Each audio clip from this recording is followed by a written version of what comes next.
What is going on, Colts Nation? I am Jeff Steckel, aka Big Stack, your ever-present, loyal, and I like to think humble host. With me, as always, I got Justin, Kingmaker Sports, over at Kingmaker Sports, DFF. He's your fantasy guy. Going live just before game, so you can get your lineup set. And it's not just two of us. We got three. We got the great, very, very, very special guest, Destin Adams. How are you doing Hey today, guys. man? Hey guys, thanks for having me. Sure. Yeah, man, welcome in. We are so happy that you could carve time. We know you're busy with the season in full effect. The Colts' success, so I'm sure you're just running around like crazy. Got so much to do, so much to cover. It's got to be a busy time for you. So we definitely appreciate you carving out some time for us. Yeah, I mean, covering a good team definitely makes it a little bit more worth it. The busyness feels like the last few years we've got to deal with the mid. I think that's what the kids call it. We got to experience the mid rosters, but I feel like having this be a good roster, a good team, a successful team, 4-1 through 5, 3 blowout wins. Really not much to complain about in Colts land right now. No, Yeah, you're not even lying, the man. even the one loss we had wasn't really like a real loss if you look at everything. Yeah. I mean, I don't know. I don't know if we want to just jump right into topics, but I personally Go. think I felt better about this Colts team after the loss to the Rams than probably any of their wins this year. Yeah, Yeah, for sure. I mean, it was. I mean, the Broncos have pretty stout defense, but the Rams, it just felt like it had that playoff atmosphere to it, and the Colts delivered on it. Like with a few minor mistakes, boneheaded moves. I mean, they win that game. So I felt bad that they lost, but felt good. Like, hey, we can actually hang with a good team. Yeah, I mean it's a road game. You're in Los Angeles, like you're traveling across the country for that game. It's one of the better teams in the NFC, and I think it's probably the second best defense you've played this year. The Broncos game earlier this year, I still think the Broncos are the best defense in football. There's probably a couple that you can put in that conversation. I think the Broncos are up there for me. And then you have that Rams defense. That defensive line is the real deal. And they obviously made some big plays there from that defensive line, but I felt like the offensive line held up pretty nicely overall. So, yeah, you end up losing that game, heartbreaking fashion, obviously, with your own mistakes really leading the way. But I left that game really feeling like this Colts team is legit. Yeah. Yeah, it's hard to argue it, man. I mean, Miami, it was a blowout. I mean, and people argue Miami's not a good team. Well, the Colts did what they were supposed to do against a team that's not as good as them. Like they beat them. They didn't let up. They did the same thing to Tennessee, and they did the same thing this last Sunday to the Raiders. They just did not let off the gas, and that's kind of been my big, I guess, bugaboo is, past seasons they get a touchdown or two lead, and it seems like they just kind of let off, and not this year. Yeah, I mean, beating bad teams it's almost like frowned upon across the league for some reason. Where when a team beats up on a bad team, people look at it like it's just like this lesser than win. But then I feel like we look across the league every single week, and there's team like the Giants beat the Chargers 2 weeks ago, and that's not a game people expected. Like it's real. They say any given Sunday for a reason, but I feel like in the NFL more than anything, like bad teams are gonna still put up fights. I mean, we've blown out the Raiders, we've blown out the Titans. Like, I get it. We've blown out the Dolphins. Look at those three teams' schedules. They've had close losses still this year to other teams. The Titans had a one-score loss essentially until the game kind of got out of hand there at the end against the Rams. And this Rams team, like we said earlier, is a good football team. So I think the fact that they've not only beat bad teams, but they've just dominated them from start to finish like they have, like, it matters. Whether people want to say it or not, it matters. For sure. And it's like when this game started, I kind of had that, like the Raiders start, like the Colts 3-and-out. The Raiders went on a very long extended drive, and I was like, oh boy, man, they chewed up most of that first quarter, and I'm like, man, they're reeling from the Rams, and they got a field goal, and the Colts never looked back. Like it was just, I feel like years past in games like that, the Colts just kind of, I don't want to say folded, but it was just if they didn't get off to that good start, it was just kind of how the game went. Yeah, so I think like, a big – oh, I apologize. No, go ahead. No, so an NFL scout told me this like a while back, like when I was first getting into like the media realm of things and kind of moving on from just the like watching casually in football world. And it makes a lot of sense. I think when you watch mediocre to bad offenses in the NFL, they're going to put their best punches in those first two drives. Scripted football is what you hear it called a lot. So I personally try and wait till you get into that third drive to like really feel like what this actual feel of this game is going to be. And I think what the Colts have shown us recently is they're not a team that you have to rely on in those first two drives as what they're going to make up for. Because a lot of teams, we saw it with the Raiders, their offense kind of just fizzles out after those first two drives. Like you get the scripted element in there, those 14-ish plays that they've been working on all week long and perfecting how those 14 plays are going to go. Once you have to go off those 14 plays, though, you're going to find out a lot about an offense. I think this Colts offense has shown that they are a strong unit, even when it's not in that scripted realm of things. I think Geno Smith, we kind of saw what he looked like after those first two drives. He did not look like the same player that we saw on those first two, that was a little bit more methodical and was being able to hit the easy options. When things got a little bit less simple, that offense folded a bit. For sure. It definitely looked like you hit on something where it's like you just stayed on the gas. And that's something that I've seen in every game, no matter what it is. It's like they're not saying, okay, we're up by 2 touchdowns. All right, let's start running the ball. It's like, no, it's like Steichen just seems like he's got that fire, which maybe was put under his rear end, by Jim at the end of last season to say, hey, like you and Chris Ballard got to get it done. And now they came together and they're not letting up. They're not saying, okay, we're up. Let's run. Let's just go. Let's keep putting points on. Yeah. Don't let up. I love that, like that boot on the neck kind of mentality that we have going right now. Yeah, man. Different coaches have different philosophies there. I'm always the person that if the starters are on the field, you better be calling the game like you'd call it if it was a 1-score game. Like I personally, that's just how I've operated. I think that's how Shane's operated this year. I really don't feel like the Colts have gone conservative, quote unquote, on offense or defense until that fourth quarter has come in those 3 games where the starters get pulled. Obviously, the Colts score 40 this last week without playing the fourth quarter, essentially. And I think that was a big testament of what this team really believes in and wanting to, like you said, have that foot on the gas pedal as long as the starters are in there. And I think that's what good teams need to do. I think we've seen way too many comebacks in the NFL over the last few years to really warrant taking your foot off the gas pedal prematurely. Yeah.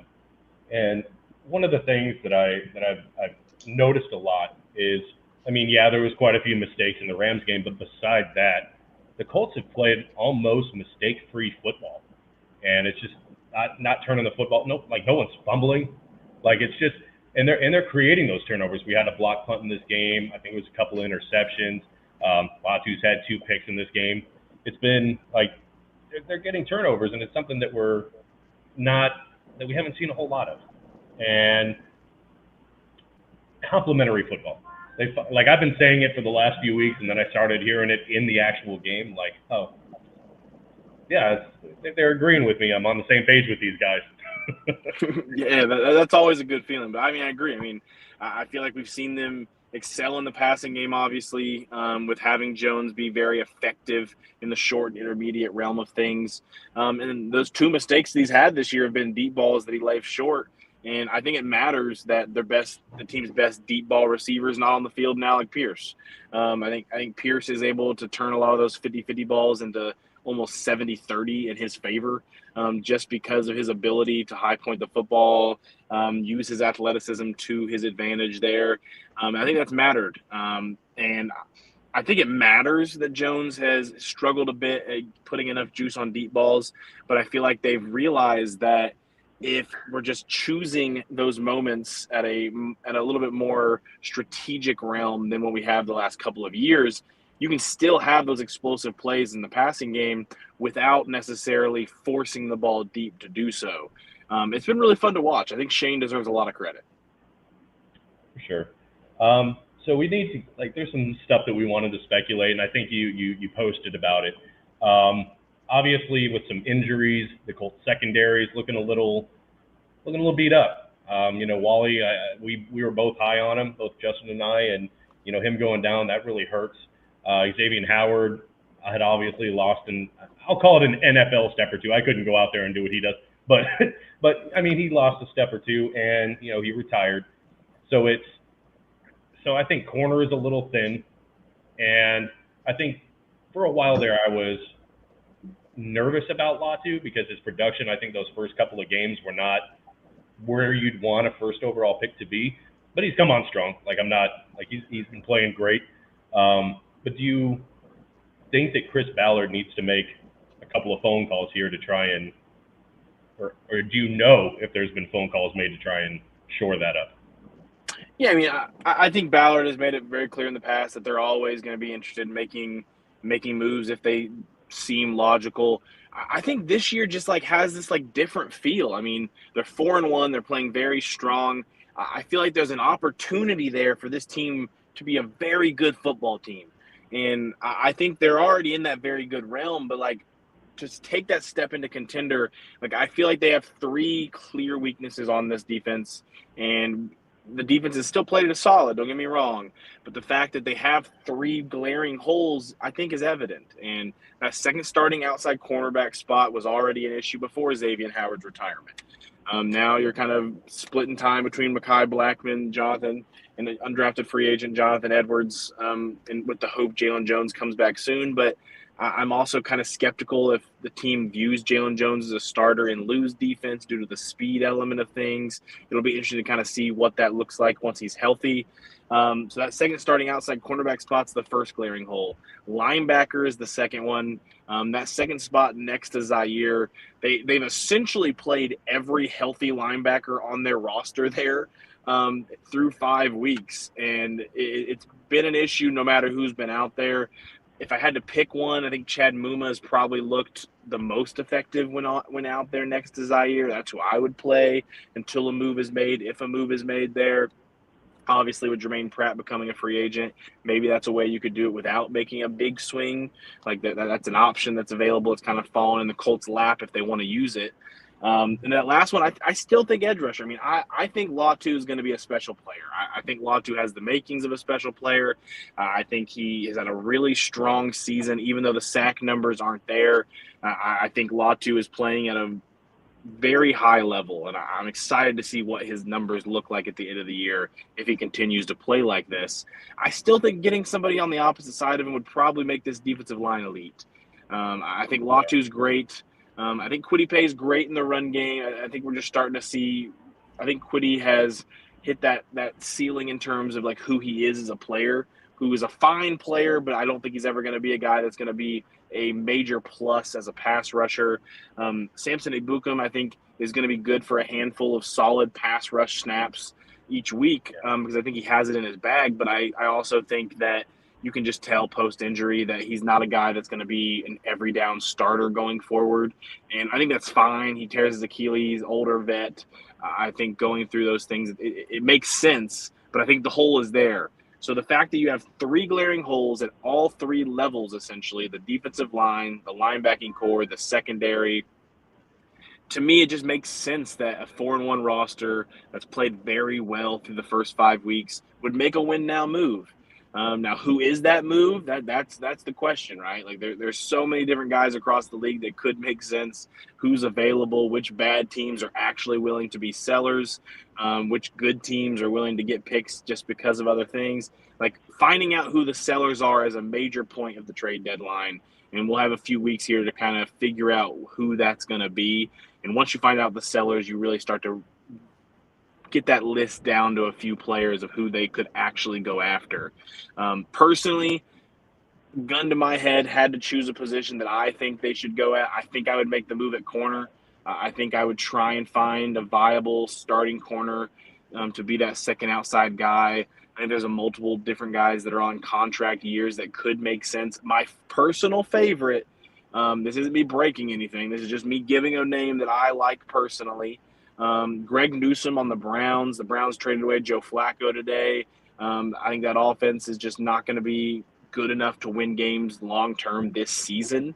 Newsome's on the last year of his contract. Are they going to sign him? Are they not? They've already paid Denzel Ward a lot of money.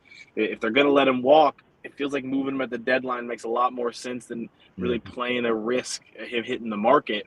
So if he's a guy that's available come deadline time, I think he'd be a great fit in Lou's defense. Solid size, can play on the outside, great speed, which Lou really cares about. And then you form a trio once Kenny's healthy of Ward, Kenny, and Newsome. Like that's the type of move I would make if I were in charge. Now, my job is a little less important than GM nowadays, so I don't get to pull that trigger very often. But if I were them, that's a name that I would be very interested in. Man, so Jeff and I have tossed around an idea. So with Lou Anarumo coming from the Bengals and all the issues surrounding Trey Hendrickson, we've tossed that idea around. But with the news that broke about just under an hour ago with them trading for Joe Flacco, it seems like they're not giving up on their season. Because it could be, Joe Burrow could be back in December, things like that. If that wasn't the case, then I would have definitely said, like, hey, man, let's push for Trey Hendrickson. He knows the offense. I mean, he knows the defense. He knows Lou Anarumo's scheme. They have that relationship. Like, man, that would have been somebody I'd have gone for. But now, since that news has come out today that they're actually going to trade for Joe Flacco, meaning they're still going to try and salvage their season, it's like, dang, man, like that would have been nasty to have Trey Hendrickson over here because he only signed a 1-year deal with them. So it's not like he's there long term. Yeah, and we'll see what happens with the Bengals and Joe Flacco. I'm not much of a Joe Flacco believer at this stage of his career in terms of him turning things around for them. I still think that defense has multiple holes as well on top of having offensive issues now with the quarterback. Yeah. And if they lose games and you get to the point where you're already out of playoff contention come December, you're not going to play Burrow. Like you're not going to throw Burrow back out there on a team that has no playoff aspirations anyway. You're just going to essentially punt to 2026, and that's when the question will come in: do you think Hendrickson's going to be back? Because I don't think that locker room and that fan base can really afford another franchise tag and sit out training camp season by essentially tagging Hendrickson, saying let's do this again and go through this whole contract dispute stuff for another offseason. I don't think they can afford to do that. So if Flacco doesn't come in and win games, I wouldn't be shocked if they elected to make a guy like Hendrickson available. He's probably the realistic player they could actually trade that would get them the largest package in return. And I think he would be able to, like you said, slide right into Lou's defense, make a lot of sense. And I think the fact that the Colts were seriously interested in Hendrickson this offseason, made multiple calls, were one of the most aggressive teams reported by multiple people this offseason at trying to get a deal done. The Bengals just were never very serious about actually trading him. And then the fact that they were listed as one of the teams that actually called about Micah Parsons, like that makes me think that this Colts team is at least interested in that big swing if it comes together. A couple more Bengals losses, man. We could be calling the Bengals again for Trey Hendrickson. It would definitely be interesting to see what they would do ahead of the deadline because I definitely think they can't afford to tag him again. So if they lose more games, it'll be very interesting to see what Cincinnati does. They're definitely one of those they've got teams that Packers and Steelers coming up.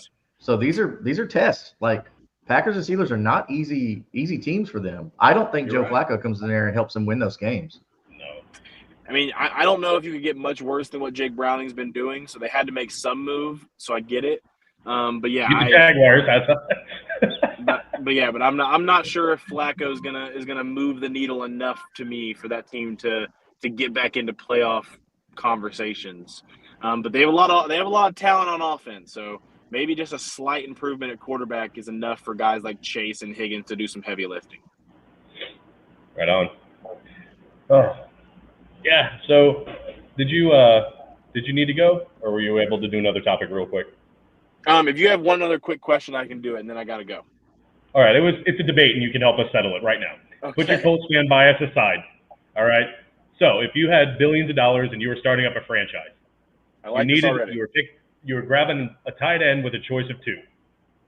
Would you go Brenton Strange or would you go Tyler Warren? This is a debate? Yeah. Yeah. Yeah. Oh. Yeah. With one of our Jaguars friends. Oh, I'm sorry to him. I like Strange. I want to preface my statement. Yeah. I got a lot of crap on our company article we did where we were ranking players in the AFC South because I went Strange as the second best tight end in the division, and I got some pushback for people who like Chig in Tennessee, and Dalton Schultz has had some solid years with Houston. I went Strange as the second tight end. But I had Tyler Warren as confidently the first best tight end in the division. And I think Tyler Warren is already showing himself to be on the up and up to be one of the next elite tight ends in the NFL. Yeah. So definitely taking Tyler Warren over Strange. So sorry to him. Thank you. There it is. there it is. I like the part where I had $1 billion in this conversation as well. Like that Yeah, was right. I mean, you need that kind of money to start the franchise. I'm just saying. I like how you hit on like Tyler Warren, how they're using him in every facet of the offense. Yeah. Like you can't do that with every tight end. You can't do that. He's unique. I mean, unique. Yeah. Kid. So this is gonna be a really fun ride with this kid. Oh, for sure. Yeah, absolutely. Well, I appreciate y'all having me, guys. Yeah, man. Sure. Hopefully we'll get you back again sometime. Hey, anytime. Yeah. You guys have my contact information. All right, later, buddy. Appreciate it. You have a good one. Thank you. Yep. Y'all go man, find Destin over at A to Z Sports. He covers the Colts full time. So he's got a lot of great articles on his Twitter, on A2ZSports.com. So go over there and check him out, man. And also, right now there's 9 people viewing. Don't go. Like, share, subscribe. We have another great guest coming on. He's in the title. He's in the could description. it be? Like I'm gonna give him his plug when he comes on. But it's JJ Stankevitz. Like we've been talking about it, we've been hyping it. I'm excited. And the first thing I'm gonna do, like, because JJ did a lot of stuff with the Chicago Cubs in the time that they won the World Series. I'm a Cubs fan. This is a little bat that I got from way back when at Wrigley, one of the first games I went to. And JJ was a part of that Chicago staff that covered the World Series game. So even Destin's a massive Cubs fan, and I'm kind of like, I wish we had a little more time with him, but he's a busy dude, busy time of the year. We're finally good. But yeah, man, like back to where we kind of left off. Tyler Warren, I don't understand. Isaiah, it's third and teal. It's Isaiah. They're a homer. Like, I can be a homer. You know what I'm saying? I said they were going to smash the Rams. Okay, yeah, that was a little bit of a homer in me. I was getting a little irritated, but it's like I was saying, and it's hard to argue it, that Tyler Warren right now is not the best tight end in the NFL. I don't really know who you could throw into that argument right now. There's some really good ones, but who do you really throw into that argument that's doing what this man is doing? And his argument was overall, like, oh yeah, Tyler Warren's a sexy tight end, but it's not like he's a sexy pick, but Brenton Strange is the better overall tight end. And by what? Oh, he can block a little bit better. Well, I saw Tyler Warren sandwich a dude on a run play. Like, don't tell me he can't block either. He's averaging like 5 receptions a game, and his argument is that they're force feeding him. Well, you don't force feed someone that sucks. I mean, that would be them trying to force feed Mo Alley Cox. I'm sorry, but I'm not saying Mo sucks, but he's great. He's a great blocker. So that makes Mo Alley Cox the best tight end in this division. Yeah, for sure. Dude. Come on. Brenton Strange is not better than Tyler Warren. Not. And not. No, I mean, if you look at receiving yards, I mean, Tyler Warren, a tight end, is 18th right now. Out of all of that's every receiver, everything. He's the top tight end. Yeah. The next one under him, as far as yards go, is Dalton Kincaid. I'm talking like football IQ right now. And a few more people just joined. We just left Destin Adams, so you can go back to the beginning. But soon we'll have JJ Stankevitz, so make sure you stick around. He'll be on here in a little bit.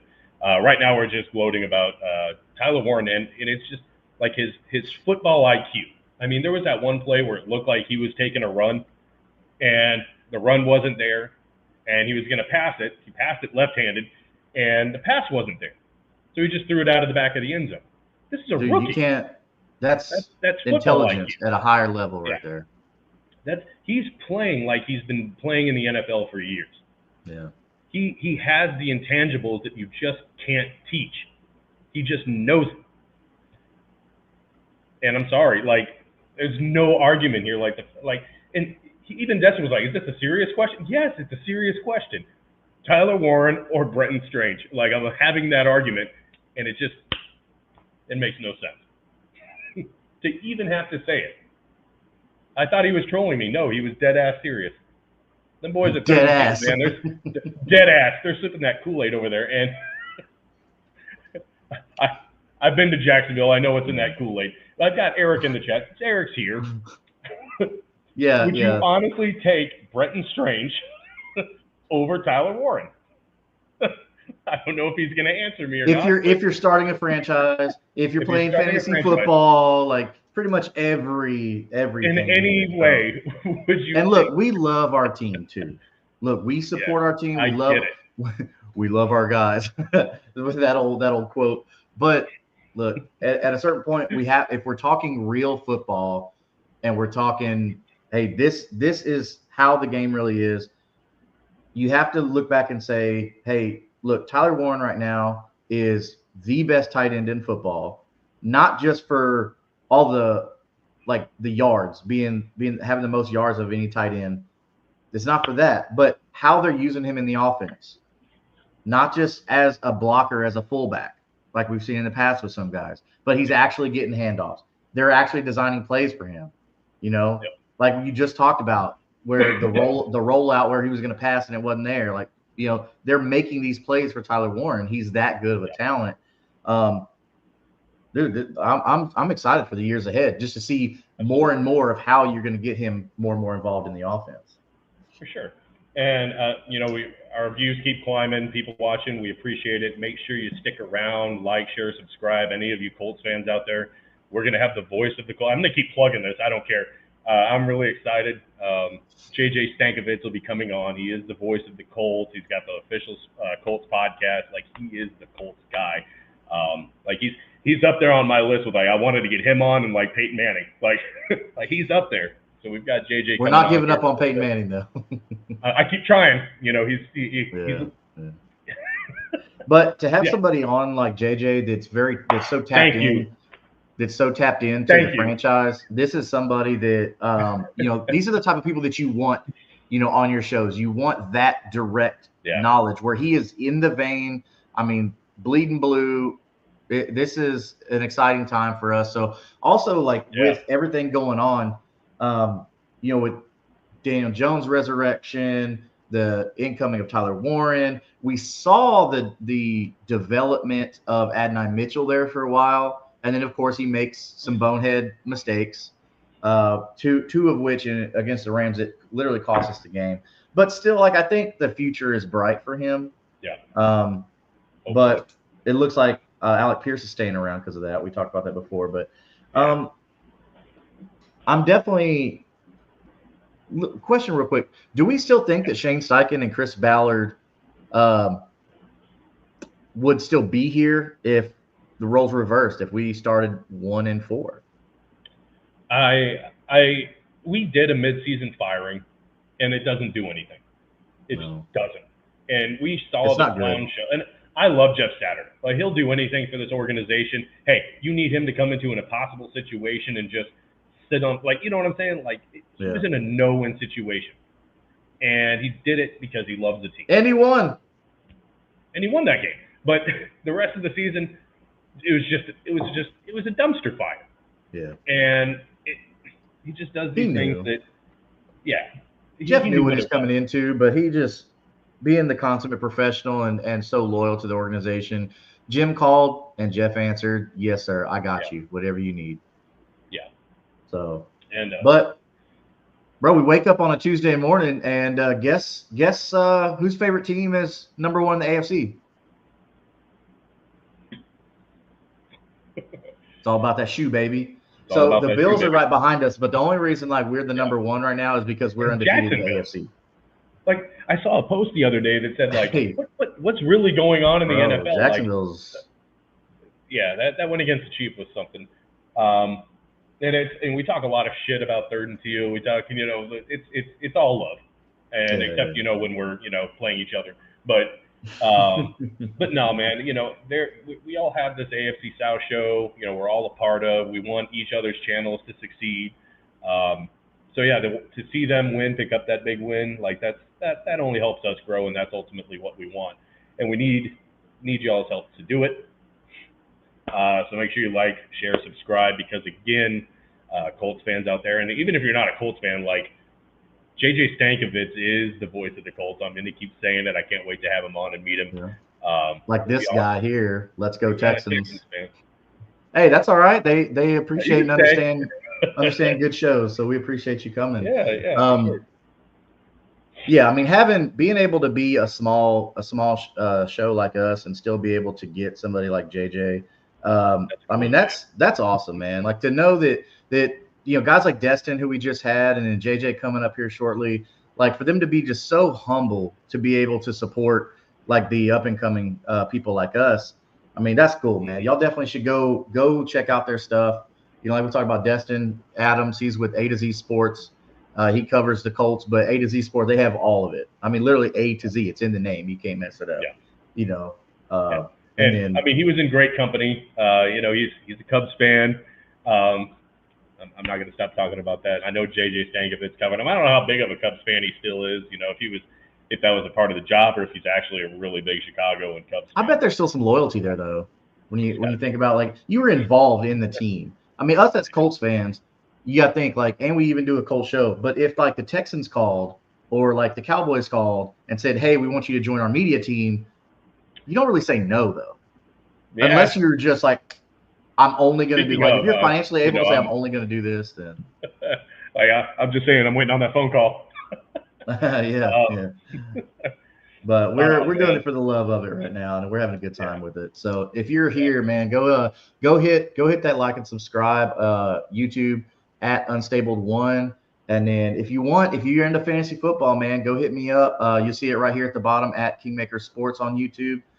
Going live Tuesday night, so we'll be there tonight, 9:30 Central Time, and then every Sunday morning, getting you ready for all your lineups at 11 a.m. Central Standard Time. So Jeff and I, you'll find us 2 times a week. If you're into Unstable, if you're into Colts, even if you just want to come in and talk crap about the Colts, man, come on, subscribe to that notification bell. I know when we're live and you come in like Mitchell Gleitner here. Let's go Texans, bro. Come on back, keep coming back. Let all the other Texas people know. Hey, let's call that Colts show and let's go talk crap. But that's all right. Scoreboard, baby. You can add us, but we're 4-1, baby. I don't know at this point how much shit you could talk, but whatever. Talk about those division banners that didn't go anywhere. That's fine. You can drop that in there. All 5 good years you had of Deshaun Watson. I mean, that was cool. All those great years. Yeah. Oh man, but I'd be remiss, and we're probably going to hit on a lot of this when JJ comes on as much time as we'll have him for. But we got to talk about like the success right now of JT. Like he had a couple of injuries the last couple of years, and right now he's running like he's 20. He's running like he did back in Wisconsin. Like that dude is. He's running angry. He's running fast. Like there's like it just has like this whole feeling of like just a rejuvenation in this franchise right now. It feels good, man. I mean, and they're finally, after what we've been screaming about for years, run the dang ball. I mean, he's leading the league in rushing attempts and leading the league in yards. So, and he's leading the league in touchdowns. So something is working, and you know what it is? It's feeding your best player on offense, and that's Jonathan Taylor. I mean, that's like the Bengals. What do they do with Jamar Chase? They feed him the ball because you know why? He's your best player. Yeah. So that's just a recipe for success, and we're seeing that right now. Something we've talked about plenty of times too is like Daniel Jones. You're not asking Daniel Jones to go out there and be Joe Burrow or Peyton Manning. You're not asking him to do that. You're simply asking him, hey, put the ball in your players' hands and let them go be studs. And that's what he's doing. And that's all that all that Anthony Richardson needed to do. But Yeah. Anthony Richardson, knowing he's a premier athlete, and he is for everything, all his shortcomings in the passing game, he's a premier athlete. But he's not the guy that's going to be able to do what Daniel Jones is right now and be able to dissect the defense so much so just, hey, that's the open guy. Let me throw it to him. Josh Downs is open underneath. There's, Pittman and Pierce are covered up top. Let me give it to Downs. Hey, I got Tyler Warren running a crosser, or hey, Tyler Warren's open on a flag route. Like, he's hitting the open guy. He's not playing favoritism football. He doesn't have a favorite. Even Jonathan Taylor. Yeah, right now they're all his favorite. I mean, he's number 3 in the league in passing. So, I mean, how can you not love the fact of what he's doing? I love the fact that you brought up Josh Downs, because how nasty was his spin move against the Raiders, man? He gained so many first downs, like that clutch third down, like he just I'm like, Josh Downs he's shifty, man. And you don't know what direction he's going. It's like, as soon as he catches, it's like, okay, I got a 50-50 shot at it. Let me just pick one. I'm just gonna guess. No, he looked good against the Raiders, man. I'm happy to see all these players. Yeah. We're not really getting drops anymore. Like we're not seeing the Butterfingers that we had seen last couple of years. They rolled out the jugs machine and they started using it at practice. Yeah, finally. Hey, we were messing with our boy Isaiah last night about the jugs machine being gone in Jacksonville, because it's just drop after drop. But yeah, it was rough there, man. And I'd also we came into the show saying I would rather see Doolin right now than Adonai Mitchell. And Doolin's a baller, man. Bro, you ain't lying. Like, not just on special teams though. I'm saying that shit was a catch. I don't care what they say. He had 2 feet down. He went out of bounds, and then it's a catch, bro. Yeah. I hate that rule. I hate it so much. I mean, regardless though, like we beat the brakes off the boys. It wasn't even close. Like, but Doolin made a lot of great plays outside of that one too. So he might not be as fast or as big as. Okay, hold on one second. Take it away. Yeah, so to hit on what Jeff is saying like that. So Ashton Doolin has been setting the Colts up with really great offensive position, with him being so explosive and so versatile, returning kicks. So you can't underestimate and discount how important starting field position is whenever you're starting on the 45 of the opponent's yards instead of your own 25. Like, for Ashton Doolin to be able to get the Colts in such great field position, that right there is going to lead to touchdowns or field goals. That's going to lead to points regardless, because if Ashton Doolin can set you up at the 35 or the 40 or the 45, then you're pretty much like 1 first down away from field goal range if you have a good kicker. So not only have we seen the evolution of Ashton Doolin in the kicking game or in the return game, but now we're seeing he can actually get it done on the offense when he's asked. When they straight up said, like, hey, Ashton Doolin, we need you to step up because someone else, who we're not going to name names, I'll say it, Adonai Mitchell, you're in the doghouse because you've had 2 weeks with stupid mistakes. Bro, he stepped up. He did everything you asked him to do. He didn't try to do anything fancy. He just went out there and he took advantage of his opportunity. So I think we're going to see more play from Ashton Doolin. But Jeff, this speaks more to how much talent do we have in our receiving room, dude? Hold on. Before we do, but let me. I'd be remiss if I didn't toot my own horn a little, because he was a pending free agent, and I came into this saying, like, we did our sign, don't re-sign. Who is the guy with 2 thumbs that said we should re-sign Doolin? There you go. Take that. Hey, brag on yourself, brother. There ain't nothing wrong with that. You got it right. Every time they've asked him to come in, he's had to. He's been targeted a couple times, 2-3 times in a game. He's caught it. He's great on special teams. Yeah. And that's just a testament overall to this team, because right now they're playing great complementary football. Yeah. And they're winning in special teams. They had a block punt. They unfortunately we didn't get to really touch on it with Destin. That was part of the plan, but he had to kind of bail early. We were going to touch on Spencer Schrader. Like they've had the kicking tryouts. I don't think they've made a decision yet on where they're going to go. Who's available out there still though, right? Specs. Respect the specs. I don't know if we should go that route again. I don't know. But hey, it would be cool to see him in a Colts uniform again. I thought he was fun coming out of college with the, being so teeny tiny and then the glasses, like that was cool, the goggles or whatever. But it's definitely going to be interesting. I feel really bad for Spencer Schrader. Like, he ping pong yo-yoed all last year on and off our practice squad, and he gets a shot and he was delivering, and just went low on him, and that's the end of his season, man. He was having a great. I mean, at one point he had more points than the entire Texans team had. So our kicker had more points scored than the Texans did. I'm just ragging on our Texans fan who may or may not still be here, but no, he's it sucks that he's out. I don't know what direction they go at kicker here. I mean, after Justin Tucker finishes suspension, he'll be available. I don't know if the girls are going to bring him in for that, but that's definitely going to be interesting to see what free agents are available, who they're trying out. I haven't seen any reports of like literally who they have trying out, but there's no way that we're gonna bring in a Justin Tucker though. That would be bad PR, and that's not how the girls are trying to start their era in Indianapolis.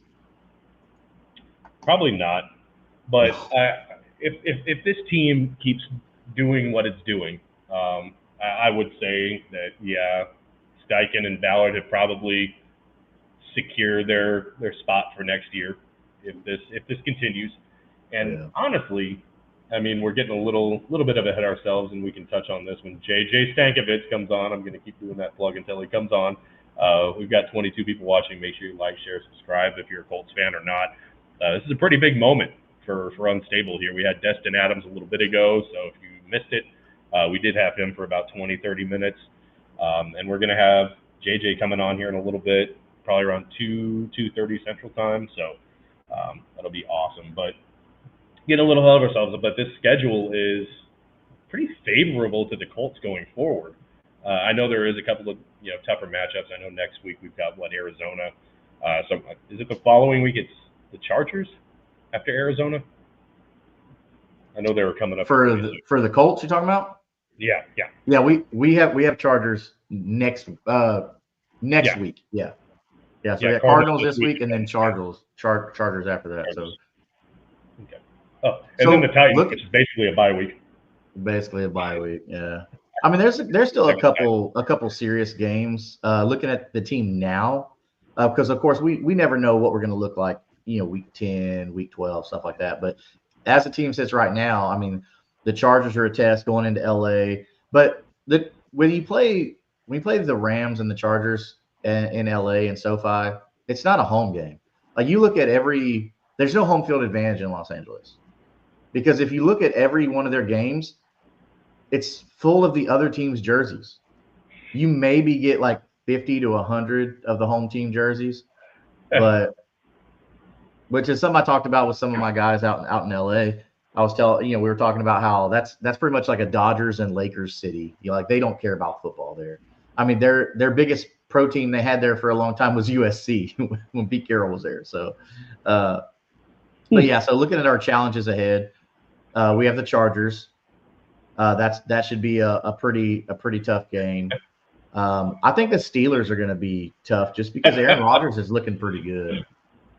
Yeah. But what's he saying? Tell me that last touchdown last night didn't look like the birth of a baby giraffe. Hey, you know what?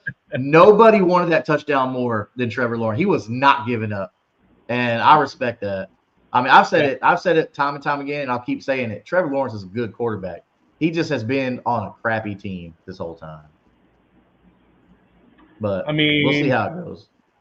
All I'm saying is Andrew Luck was pretty much was on a crappy team, and they went to the playoffs like every year in his first 3 years. I'm just saying.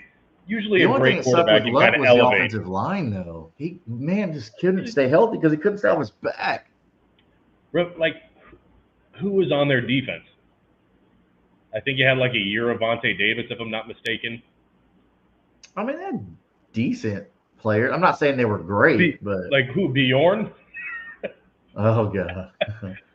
The Bjorn team was Werner. not great around Andrew Luck. His best back was Vic Ballard.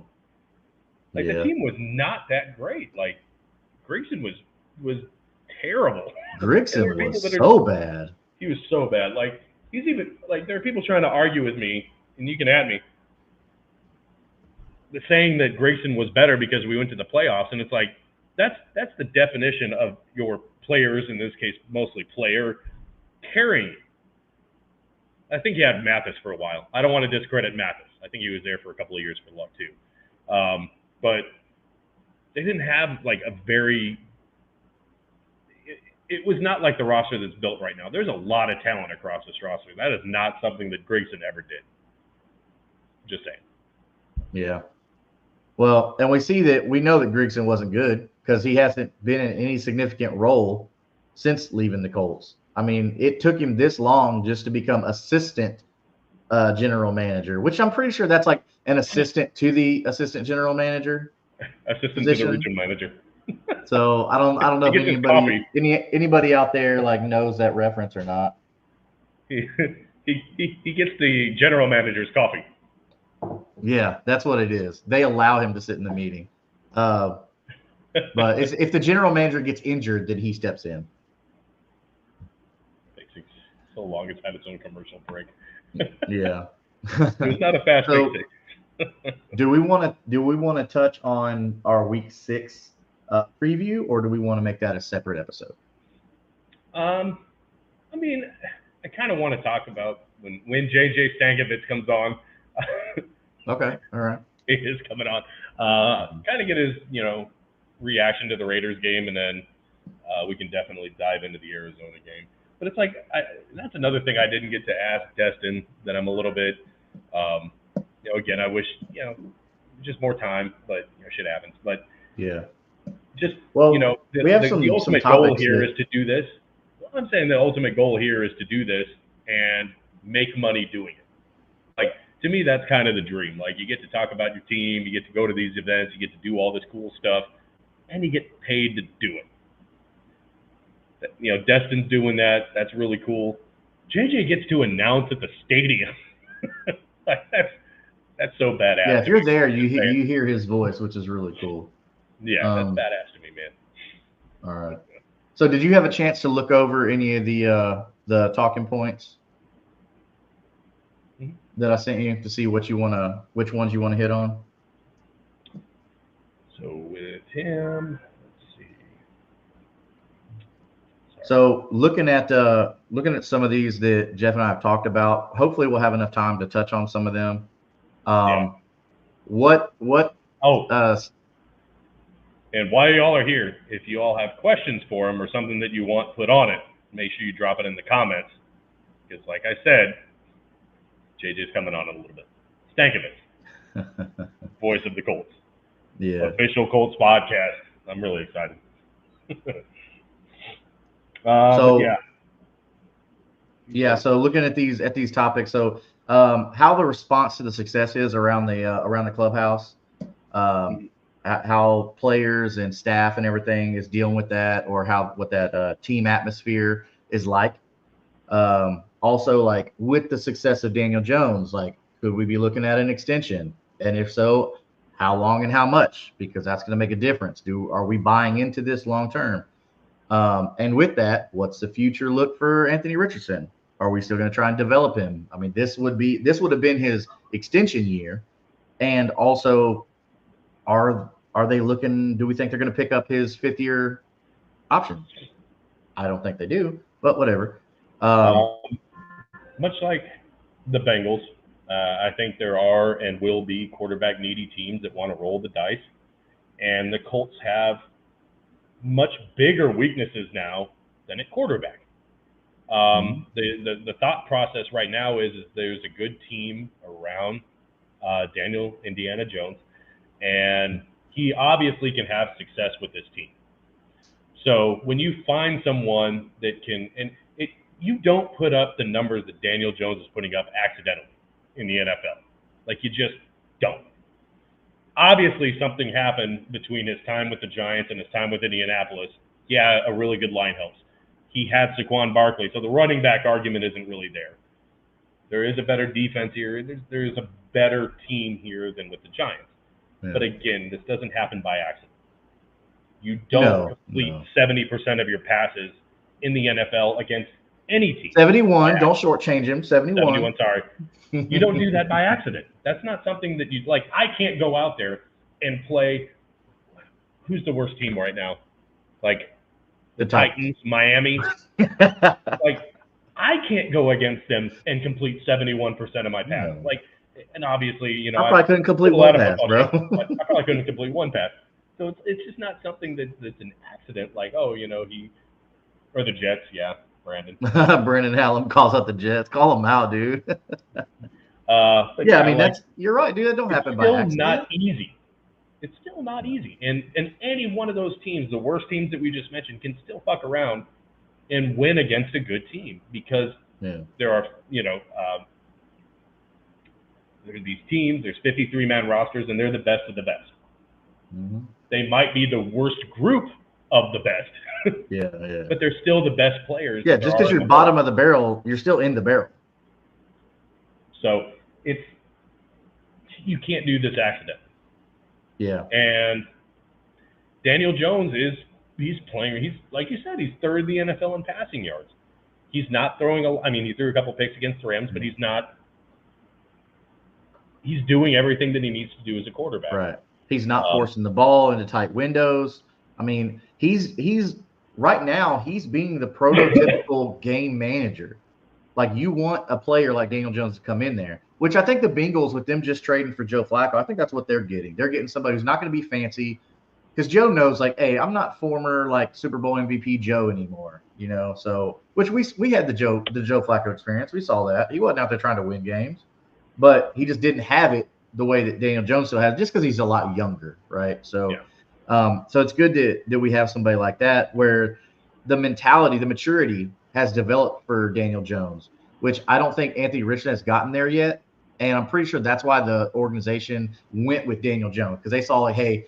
He is not getting flustered when he makes a mistake. He's not tapping out like when he's tired. Like he's giving everything that he has when he's on the field, and he's more accurate because we know that was Anthony Richardson's issues last year is his accuracy. And which is crazy. It wasn't his deep accuracy that was bad. It was his short to mid accuracy. Like, I mean, he'd be missing guys, not just like missing on their fingertips. He'd be missing them by like 3 or 4 yards away from them, throwing it in the dirt. Like stuff like that, or turf now, I guess it's not dirt anymore. Showing my age, I guess. But there's definitely some questions to be had. And you talked about we don't need to worry about the quarterback position. So I think the obvious one here is the cornerback position that we need to add some depth to. Because bro, I don't know what they got in their snacks and their drinks in the DB's room. But bro, they're all getting hurt. It's the right ones. Yeah, Xavier Howard didn't work out. Like he realized he was so bad that he retired. Like this fool didn't just say like, "Hey, please cut me." He retired from the league. Like he. I mean, granted, it was after the game, but yeah, Antonio Brown it like, nah, I'm done. Like, Puka Nacua showed me that I cannot keep up with this. Yeah, but. It happens, man. Father Time is undefeated. Undefeated. It happens. You know, it sucks. You know, of course, you know, I wanted Xavier Howard to work out. But when they did pick him up, I was like,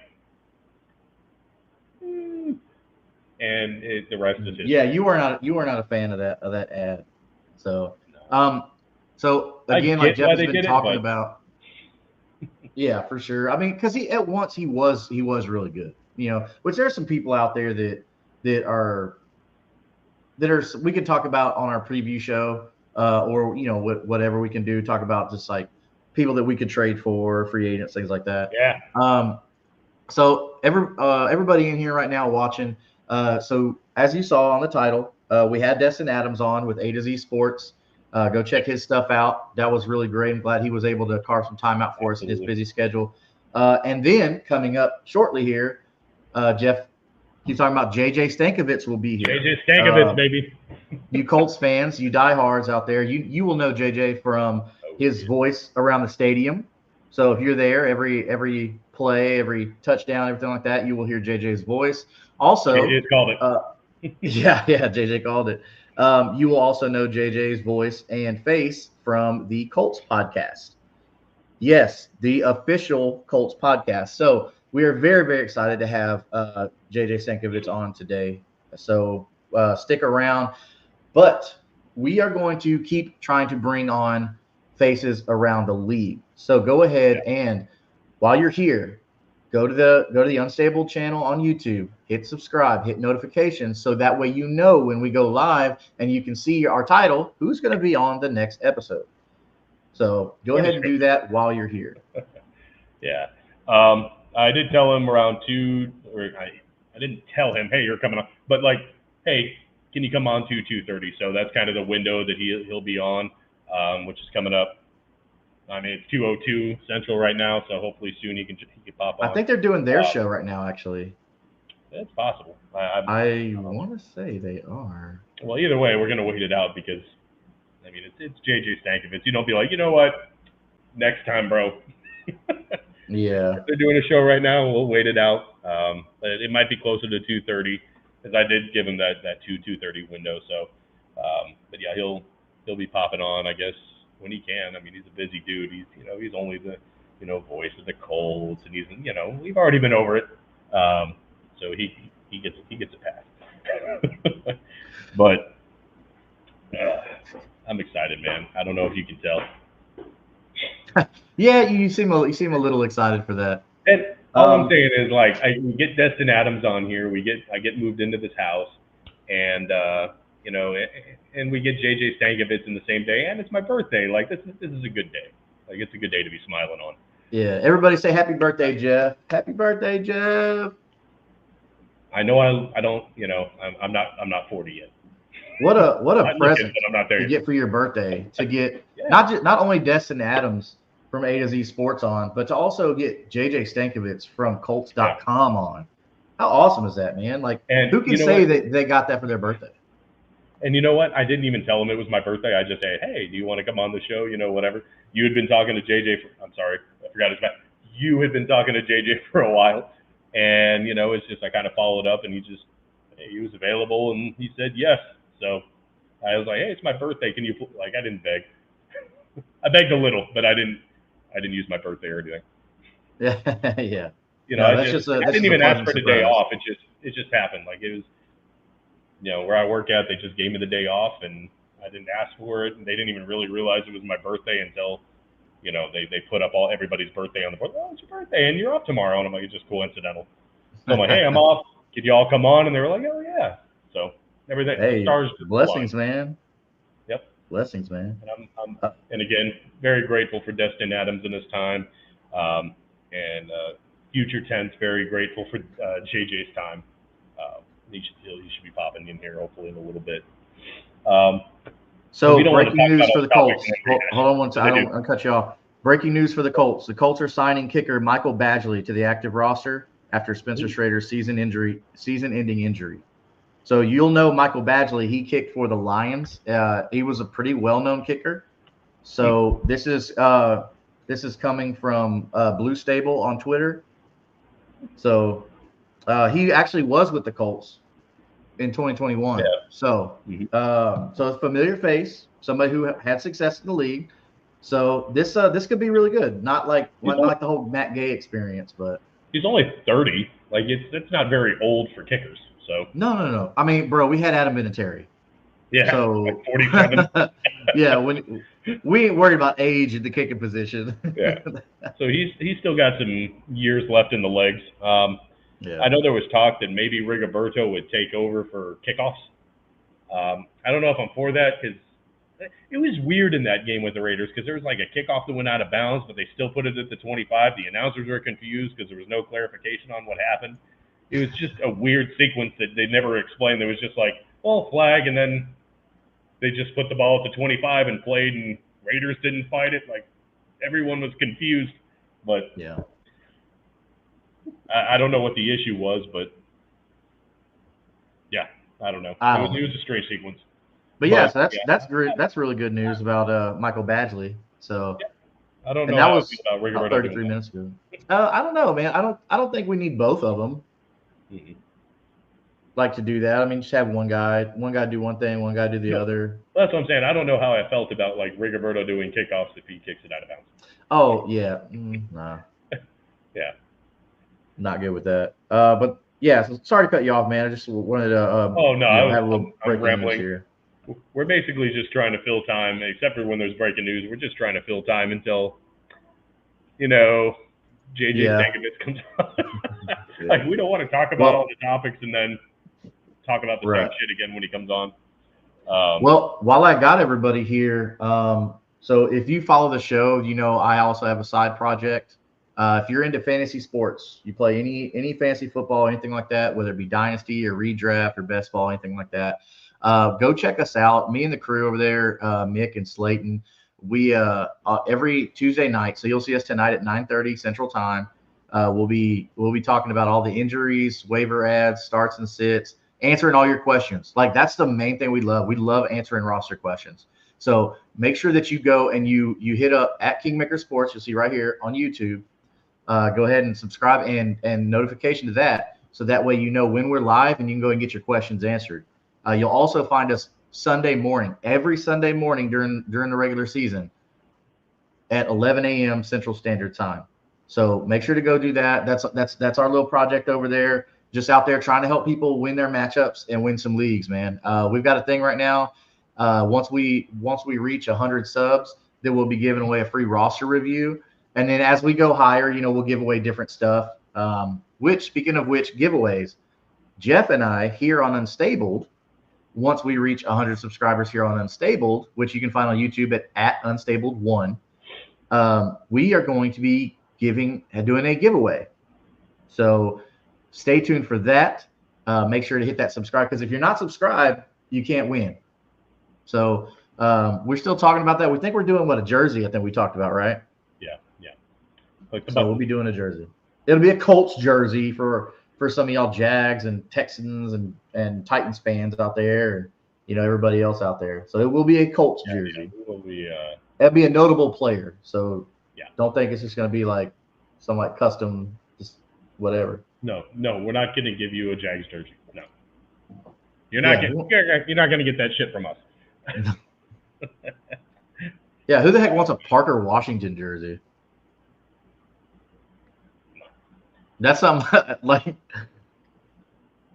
love Isaiah, but he thinks Parker Washington's amazing. Again, I asked Destin this, and I had to bring it up. We were having this whole debate. He honestly thinks that Brenton Strange is a better tight end than Tyler Warren. I don't know how you can, tell me you don't watch without saying, Eric Jackson right there, he's on 3rd and Teal, and he said Tyler Warren to that question. It's it doesn't make any and that's not to say that Brenton Strange isn't a good tight end. He's just not Tyler Warren. He's very good. Yeah, Tyler Warren's just on this whole other level. Yeah. And I really thought that Isaiah was trolling me like he always does. No. He was so serious, dude. No. Brenton Strange is a better overall tight end. Yeah. Hey, but you know what? That's how you know that Isaiah loves his team. He will say that his players are better than every other players. And hey, I respect it. I respect the loyalty. I respect the passion. But don't come at me and say that Brenton Strange is better than Tyler Warren. Look at all the titles that amazing team has won. Hey, I ain't getting into all that. They've had some good years. I think they're going to have a decent year this year. It's what's funny is the last week of the season they had Colts Texans as a flex game. So when you go buy the tickets, it doesn't tell you, it's going to be on this day, this time, because the NFL flexed it. I think the NFL was expecting it to be the Texans and the Colts playing for the AFC South, but it doesn't look like that's going to happen. It looks like it's going to be the Jaguars and Colts as it sits right now today. Now look, things could happen. Colts could go on a 5-year. Don't listen. I hope that. But on a 5-game losing streak, you never know, man. And the Jags could go on a 5-game winning streak. But as it sits today, it's looking like it's going to be the Colts and Jaguars vying it out for the AFC South. Yeah. But yeah. Yeah, you got to ask the question, like, is the AFC South good? Like, is that what's happening? I think the Texans are good. It's just not clicking right now for them for some reason. And I think it's got a lot to do with their offensive line. And CJ Stroud just doesn't have enough time to throw. When you got 5 linemen guarding 1 player, that's a problem. So I don't know if it's your offensive line coach, or if it's your offensive coordinator. Like, I don't know what is going on there. But what they was need to figure it out. I don't know. That is the goofiest thing. And I'm sorry I don't have that graphic queued up, but what in the world? I've never seen that, man. Like, I've never seen that in all my years of watching. Just you don't even see that in high school, dude. Lost to one guy. Like, you don't even see that in high school. Even on a Hail Mary pass where they're rushing maybe 1 person. I mean, two linemen guard that guy, and everybody else just standing there. Is going to get him killed. I mean, he's going to end up like Andrew Luck if they don't fix it, man. That line is going to get him killed. 5 guys blocked 1 guy because they didn't know their assignment. Bro, 5 guys, and we ain't talking about no cheeseburgers, bro. 5 guys. Hopefully they looked at that in their film study and said, hey, we look like a bunch of donkeys right now. We can never do that again. If you're DeMeco Ryans, you got to tap into that linebacker mentality you used to have, brother. And you gotta light that fire in these guys. Like, I know they're grown men, but sometimes a grown man needs to be motivated. Like, sometimes I need to be told, hey, you're messing up, and if you don't get right, you're gonna get gone. So they need to put a little bit of that get right in them Gatorade jugs out there in Houston. Yeah. Hey, they had it. I mean, hey, we were talking about it right now. The Ravens are not a good team. They're not. Their defense is the worst ranked. Lamar Jackson now doesn't do them any favors at all. They're just not a good team right now. And I'm not saying that to discredit Houston, because, I mean, the Colts have beat up on bad teams this year. They played really well against a really good Rams team too.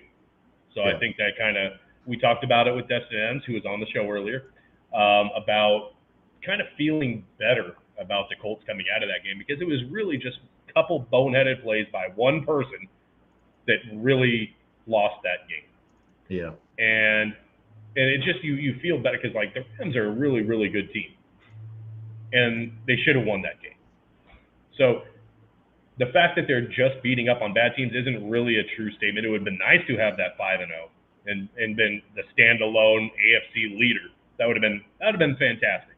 But I came into the season saying my expectations were not high. Like, I came into the season even saying that this is kind of really difficult I mean, I love football. I'm going to watch the games, but it's hard for me to get excited for the 2025 year. And now I'm like, they're good. Like, so I'm happy to be eating crow on that statement. I'm more than happy to say, hey, I did not predict this as the season. I was wrong. I'm glad they're proving me wrong. Yeah. Hey, I'm just enjoying the ride now. And that's all we can do, man. It's definitely fun to be on this side of it. We didn't think that we were going to start 4-1. We didn't, but I'll take it all day long, bro. I'll take it. For sure. I sent you a graphic, and just kind of going back to the tight end thing. Tyler Warren, and just kind of proves our point about, whatever about Tyler Warren. And Brenton Strange, if y'all weren't here, there's actually someone on this AFC South show that says Brenton Strange is better than Tyler Warren. Anyway, Tyler Warren is the first tight end in NFL history with 300-plus receiving yards and 2 touchdowns in his first 5 career games. So he's quite literally making history. And Brenton Strange is better. I don't see the reasoning in that. I'm not going to give. I don't know. A run. I don't understand how you can justify that statement. And then, of course, I told that to Justin, and I sent the little SpongeBob mocking thing. Brenton Strange is better than the SpongeBob thing. He's not. But again, if y'all just came on, make sure you like, share, subscribe. We're just kind of BSing around until JJ comes on, just kind of looking at old topics that we were talking about when Destin Adams was here. But yeah, we're just kind of killing a few minutes until JJ comes on. I don't know if he's on his other show right now or what, but we did kind of agree to a 2:30 window, so hopefully he'll be popping in here pretty soon. But yeah, we're just kind of killing time. So if you got something to talk about in the comments or questions, hit some questions up, man. We'd love to get your thoughts, not just Colts football, just any football in general, man. Ask him stuff, man. I'm the first thing I'm going to ask him is, what's it like to be a PA announcer for like 60,000, 70,000 people in Lucas Oil? Like how is that, man? Like that's got to be it's got to be a lot of fun.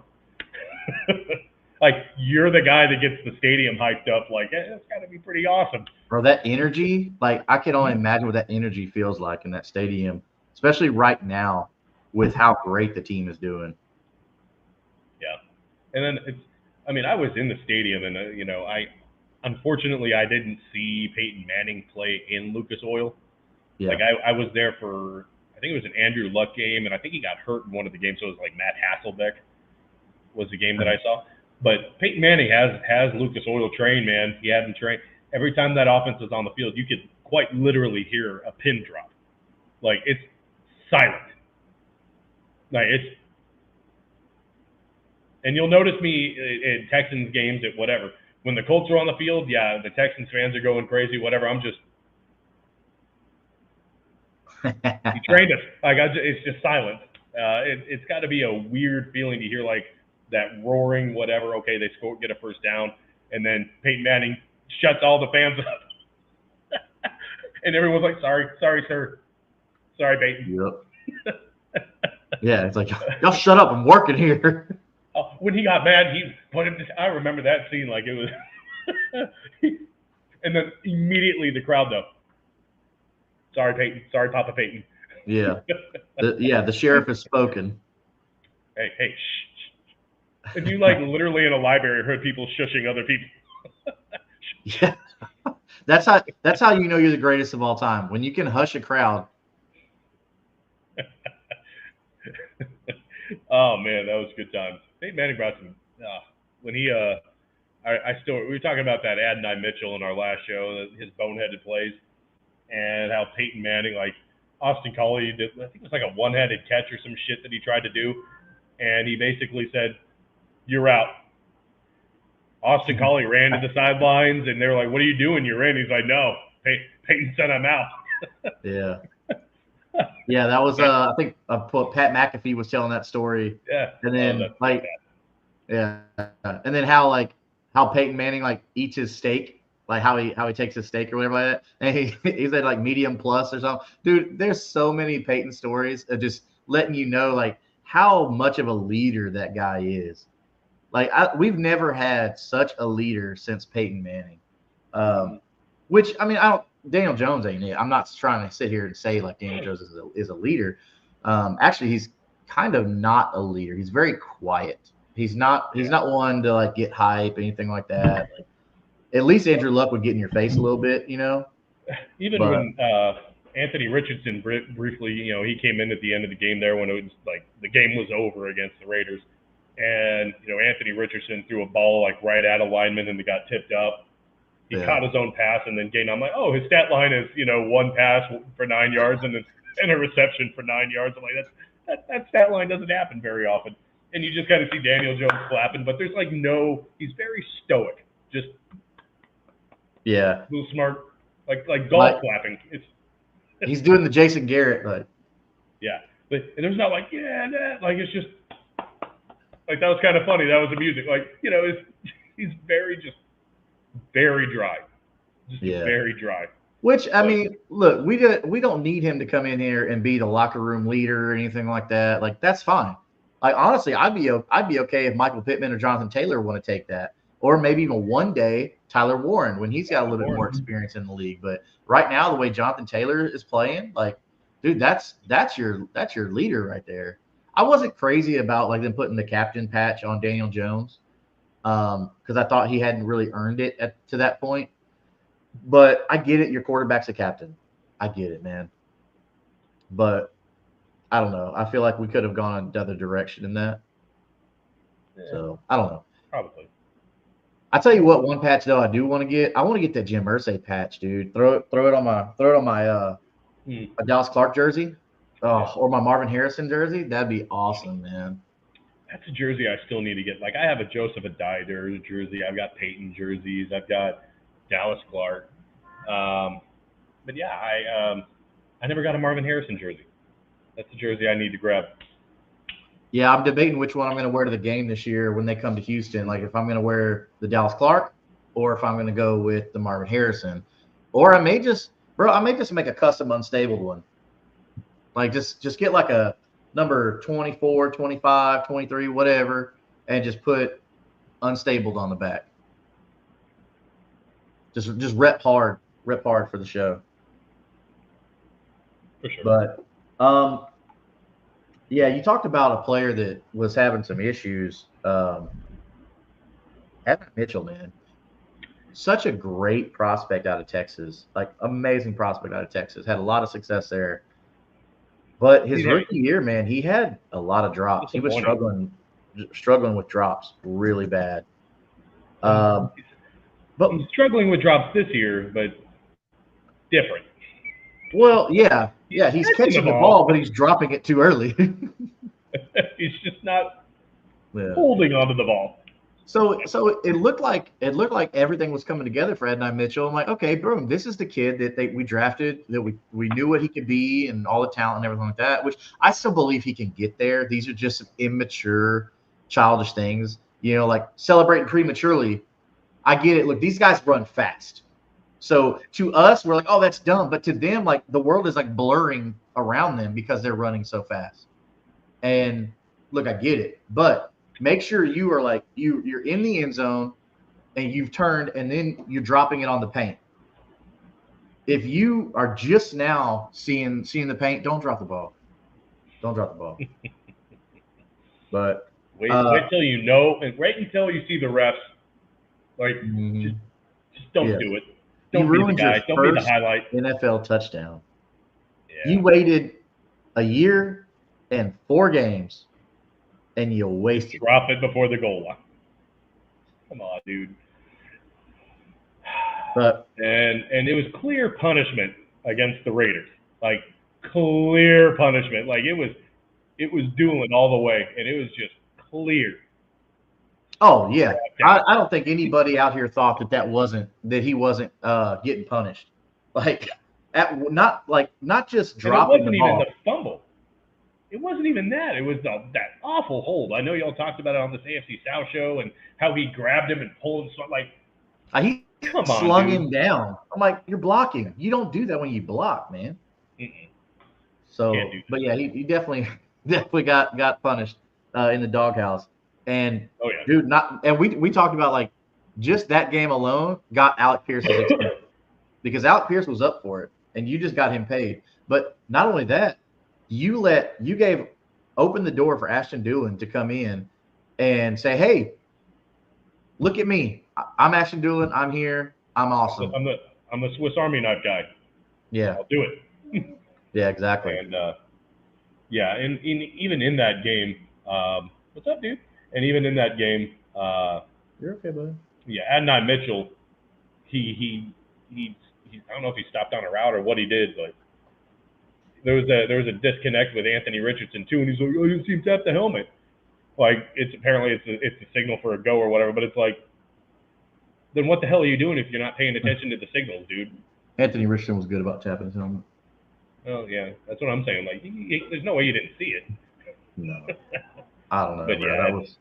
Yeah, you ran the wrong route and he was over there on the sideline making excuses. Like, bro, like the one time again that you were out on the field and you weren't paying attention. Like he's got to be firmly in that doghouse right now. Yeah, I don't know if he's gonna come out anytime soon because we got Alec Pierce is coming back from injury, which he's had a weird thing here with the concussion. Concussions actually kept him out and limited his play a little bit. And I went back and looked. I didn't see any like really severe hits or anything like that. But he'll be back. Concussions don't last forever. Unless you're Antonio Brown. And then with Ashton Doolin emerging this past game, just having such an amazing lights out game. I don't think they're in any type of rush for Adonai Mitchell to come back. I think this is a thing where Mitchell can probably take the rest of this year, work on himself, get some snaps, get some live snaps and things like that. But this is going to be good for him to be able to step back and say, okay, they don't need me right now. Ashton Doolin can go in and handle it. It's not a big deal. But opening you don't want to give up your spot. You were given an opportunity with Alec Pierce out, and you smothered that opportunity because of a childish mistake. And this isn't going to be a thing where Adonai Mitchell is done with, oh, he sucks, cut him. Like, all right, calm down, chill out. Because Adonai Mitchell is still a really, really good receiver as far as talent goes. But the maturity is a big thing. A lot of these kids, and I say kids because mentally wise, they're treated as superstars so you still get that pampered, entitled kind of mentality coming out of college into the pros, and where the pros, like, that's over with. Like, you're the rookie, you're starting from scratch. You have proven nothing yet, right? You're not entitled to anything when you come into the NFL, because in the NFL, everybody's good. So the NFL don't need you. You need the NFL, because as we saw with Ashton Doolin, there's always there's somebody behind you ready to take your spot. So Adonai Mitchell, when you grow up, you will be a serviceable wide receiver. But this just has to go and show you that, bro, you need to realize you're not Adonai Mitchell from Texas anymore. You're Adonai Mitchell, like, still ain't figured it out yet in the NFL, but you will. You will. Yeah, you're not the guy. Yeah. Yeah, it's right now. Indianapolis doesn't have the guy. I mean Tyler Warren at wide receiver. Let me clarify that. Obviously, Tyler Warren is. Oh, we got to do this. He's here. Welcome, man. Hey, guys. Time to meet you. Good to meet you, too. Glad this worked out. Yep. Absolutely. We definitely appreciate your time, man. We've been spending the last, hour or so just kind of hyping it up, and we're really excited to have you. We really appreciate your time. How are you doing today? Sure. Doing good. We're in-season Tuesdays. There are a lot of meetings to get ready for Sunday's game, figuring out what's in the script. We got a roster move coming in here. We've got a bunch of game prep. I just went through my Cardinals roster. So, yeah, nice little in-season Tuesday. How are you guys? Doing awesome, man. I didn't even tell you this whenever you can tell the viewers that we've got. I didn't beg. I didn't say it was my birthday to get you to come on. It's his birthday, by the way, if you didn't know that. Oh, happy birthday. That's great. I told him, what a better gift to get on your birthday than JJ Stankevitz. Absolutely. Let's be honest. That's you could do a little better than that, but well, I didn't want to say Peyton Manning, bro. Yeah, get someone whose name is on the building, just the fandom in me, it was like, if you're the voice of the Colts, you go. I mean, if you've been to Lucas Oil, you've heard the announcement, you've heard the touchdown calls, you've heard it. So yeah, it's like Peyton, with me, it's like Peyton Manning, in no disrespect to you, and then it's JJ. None taken. Trust me. He still hasn't responded to me, so it is what it is. I mean, he's pretty busy. I've seen all the stuff he's involved with. But we know you're busy too, JJ, especially with the team having so much success right now. I mean, I bet things are just crazy around the organization. I mean, vibes are good. And when the team wins internally within a content department, you're really trying to capitalize on that. And I give a ton of credit to our production crew, our social crew, that's just been cranking out awesome stuff. Like every single bit of content you've seen on Instagram or Twitter or whatever it is, like they're killing it over there. We're trying to work to tell stories on Colts.com, get some interesting interviews on our podcast. We just had Jack Doyle sit down with Michael Pittman Jr. today. I got Jim Bob Cooter coming on my podcast this week. And yeah, I mean, it's a fun time. Like, look, we haven't been 4-1 since I was in college. So it's it's pretty nice to, kind of be able to ride a wave of positivity around here where, we've had winning streaks in the last couple of years, but they've kind of been when it's like you're digging out from being under 500, half the way through the season or something like that. So to start the season off strong, we got to continue it, certainly, but it is very exciting. Absolutely. Before we talk about the Colts, I'd be remiss if I didn't do this. Like, I know a little while back you were with Chicago.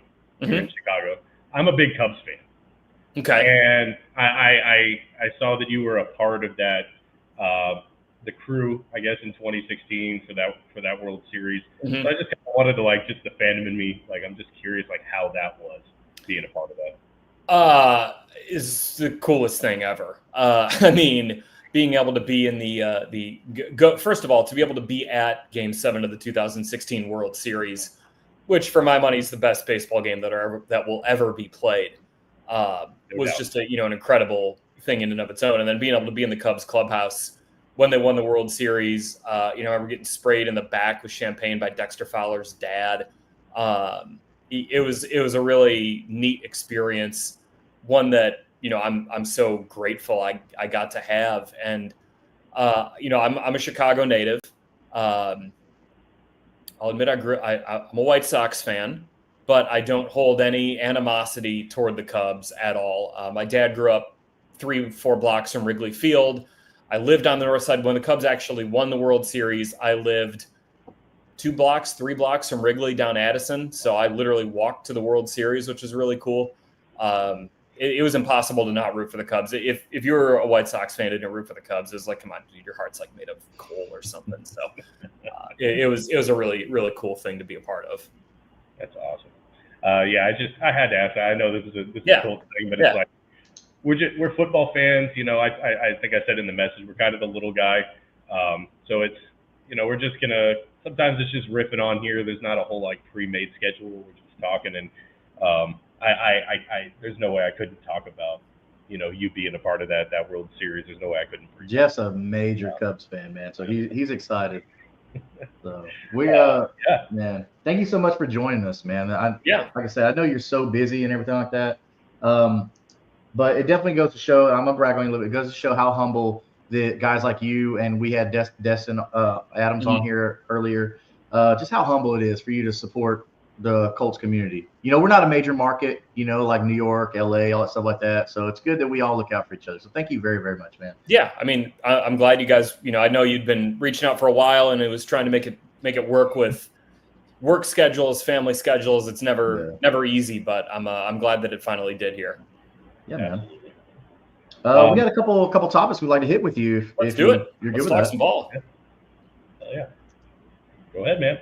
Okay. All right. So with the recent success of the team, what's the energy looking like around the locker room as far as outlook for the future? Is this something, I know there's some big questions coming up with all the stuff with Anthony Richardson, what his future will hold, Daniel Jones, what his future will hold. What's that looking like as far as the future on those two fronts? I mean, internally, no one's really talking about it. Players are so focused on the day-to-day, and coaches are so focused on the day-to-day that, I think even it's funny sometimes when I've talked to players in the past and been like, yeah, you got this game coming up. And they're like, oh, we do. They're so focused on, what the next thing is. And this team has a really good grasp of that. Talking to Cam Bynum in the locker room after the game, he was like, we expect to win every game, but we expect that because we know we've put the work in. And that's different than some other teams that say, yeah, we expect to win every game, but they don't, they know that they're not doing the work necessary to win those games. So, I mean, look, I think we're 5 games into this season. I think that's too early to make any grand decisions about the direction of where this team is going in the next 3 to 5 years.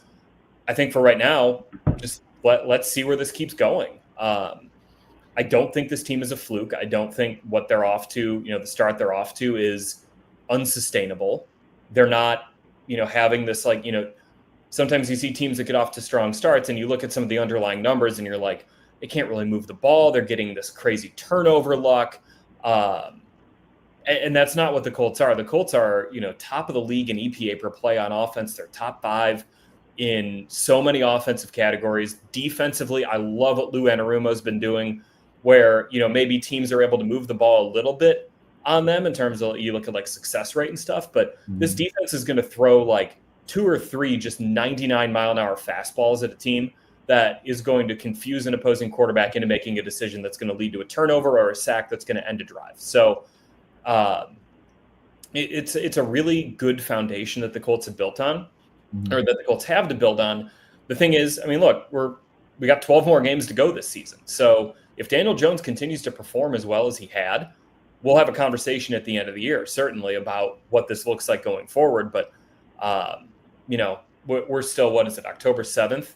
We got 3 months until the end of the regular season. So we'll see where this thing keeps going.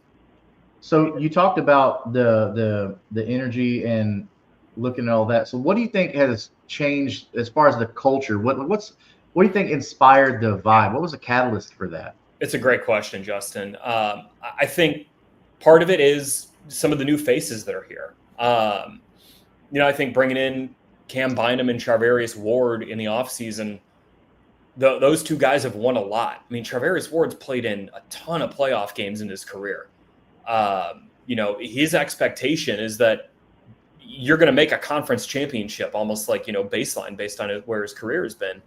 And, you know, Cam Bynum just came for a team that won 14 games last year. And the Kevin O'Connell Minnesota Vikings are looked at as, you know, justifiably as one of the best teams in the NFL year after year. Bringing in Daniel Jones, while he didn't have the winning track record in New York, brought another level of professionalism into this team. The way that he goes about his business, the way that he conducts himself, the work that he puts in. And I think that the Colts always had leaders on this team. DeForest Buckner's a tremendous leader. Kenny Moore II, Zaire Franklin, Quentin Nelson, Michael Pittman Jr. These guys are all really good leaders. I think just adding a couple of these different guys in there, you know, to really, you know, make, and this is something Chris Ballard said, is he was like, you know, we want a little of that, like, healthy uncomfortability within this team, that healthy tension of, if I don't play well, I'm going to lose my job. If I don't play well, I'm going to be, you know, held accountable. If I don't do the things that I need to be doing day to day to succeed, I'm going to be held accountable. And, I think, you know, some of these new guys that have come in have certainly done that. And then winning changes the vibe. Oh, right? yeah. So you saw it during training camp where the confidence of this team was building, but you go out and you win by 25 points in week 1 over the Dolphins. And I think that was like a proof of concept almost, that I think players and coaches believed they could go out and do. I think when you actually do go out and do it right off the bat to start the season, it's, you know, okay, how can we keep going? How can we keep going? It's not back to the drawing board like it has been for the last, 12 years, you know, in week 1. So I think that really contributed to it. And the Colts have just continually built upon it. One of the things, guys, I really liked hearing after the game Sunday was, you know, Daniel Jones gets asked, and I wrote about this on Colts.com. Daniel Jones gets asked, you know, what are your impressions of this game? He put up 40 points, and he was like, yeah, you know, we had a bit of a slow start. You know, went 3 and out there to start. And Joel Erickson did a really good job following up and asked him, like, that's the first thing out of your mouth. Like, why? You just put up 40 points. And he was like, you know, if you don't love the process and you don't focus on the areas you need to grow in, you're not going to succeed in this league. And I loved hearing that from him, because it would have been very easy for him to stand up there and say, yeah, you know, we had a really good game. We put up 40 points. You know, it's hard to do in this league, but we did it. And he said, yeah, you know, literally the only drive that didn't work in that game was the opening drive. And that was what the first thing he thought about when he reflected on the game. That's a really positive thing for this team, a really healthy thing to have coming from top on down with the team captain and Daniel Jones. And, you know, it certainly was echoed by a lot of guys on defense too. So they've got a really healthy mentality here for sure. I think that shows the level of maturity for Daniel Jones, which is rare in young quarterbacks, especially with how things worked out in New York for him. And then, you know, so being well-traveled, I think that helped him get some of that humility that young quarterbacks need sometimes, instead of just coming out with a big head. And you talked about, like, being uncomfortable. Like, there was that competition. And he showed that not only was he able to make more accurate passes, but he had the maturity. And I feel like the coaching staff saw that, and they said, okay, this is someone who's not going to buckle under pressure.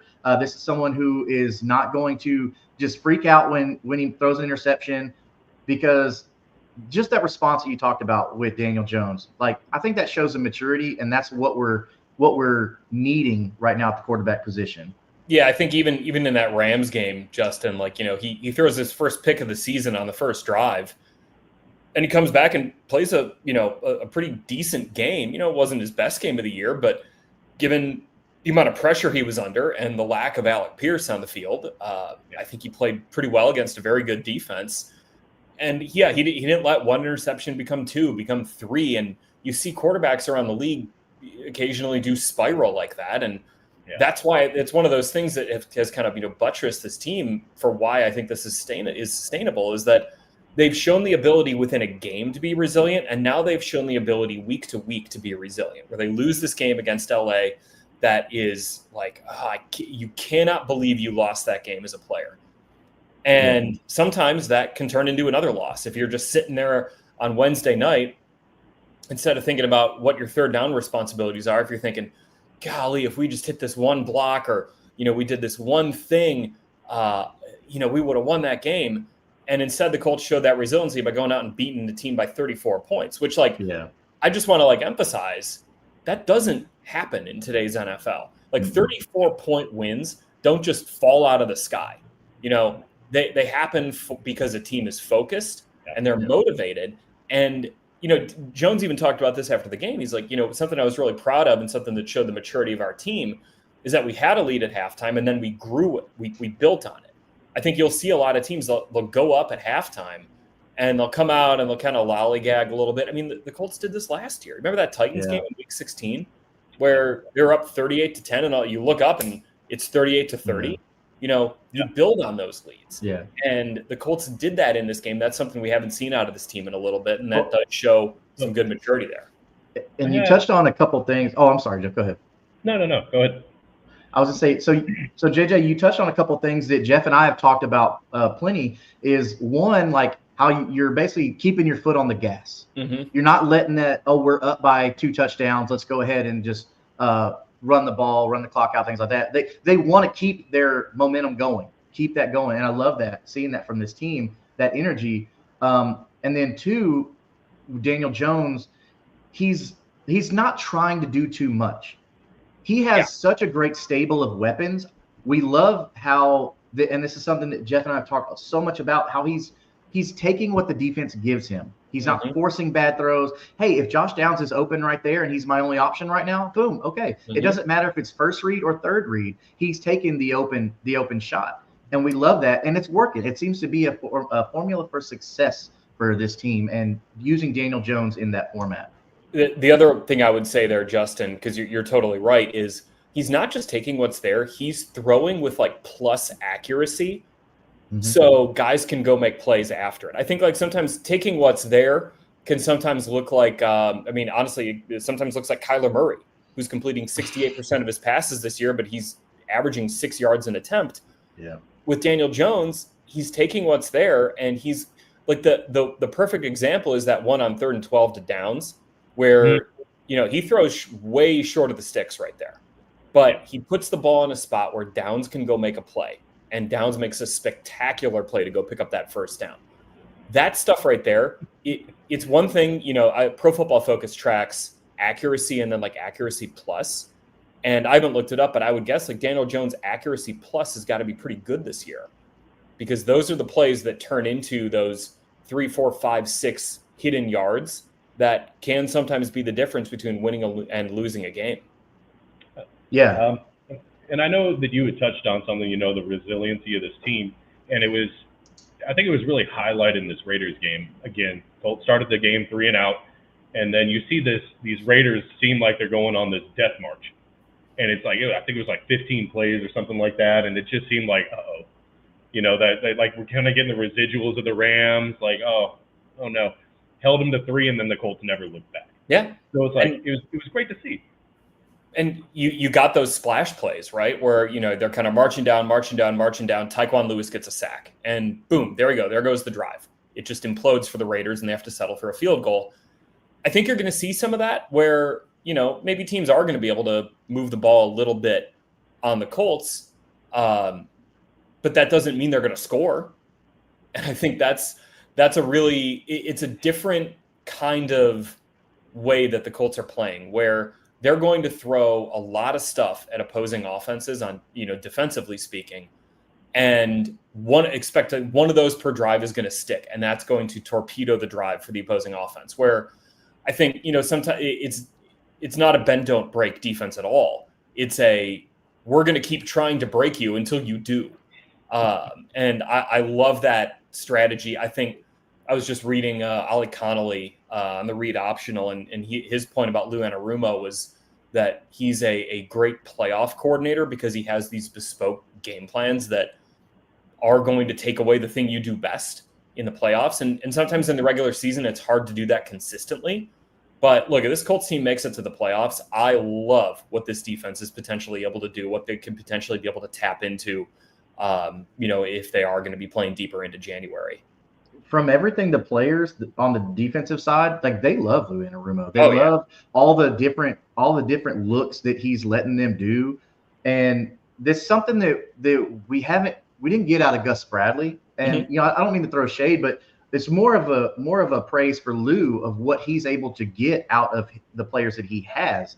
Now look, and even with the injuries that we've had in our secondary, Lou's still been able to get this done. Yeah. I'm sure the defensive vibes have got to be so great around Lou Anarumo right now. Yeah. I mean, you talk to guys in the locker room, and Latu's like, I love dropping. I love those. Kenny's like, I love blitzing. Latu's got 2 picks. How about that? He's got 2 picks. And it's just like those things, like players love the versatility that they have within this defense. They love being asked to do different things. You see Cam Bynum lining up from, the line of scrimmage all the way to the deep half. You see Nick Cross all over the field. Those 2 guys specifically are playing awesome football right now. Defensively, like that Latu interception, I don't know if you all went back and watched like the tape of it, but it is like diabolical what Lou Anarumo did, because he's got five defensive linemen on the field, 3 D tackles, 2 DNs. The 3 D tackles rush, the 2 DNs drop, and Gino kind of panics a little bit. It's a drop 8, and he's trying to fit this ball into this tight window in the back of the end zone to Jack Besh. But again, from coaching, I was talking a lot to, and D lineman knew that in the red zone, Geno Smith was going to throw a little bit low. So get your hands up. So Grover Stewart is tracking Geno's eyes. He gets his hand up, knocks the ball into the air, and Latu picks it off. Like this is a team that is extremely well coached and very much has taken to that coaching this year across the board.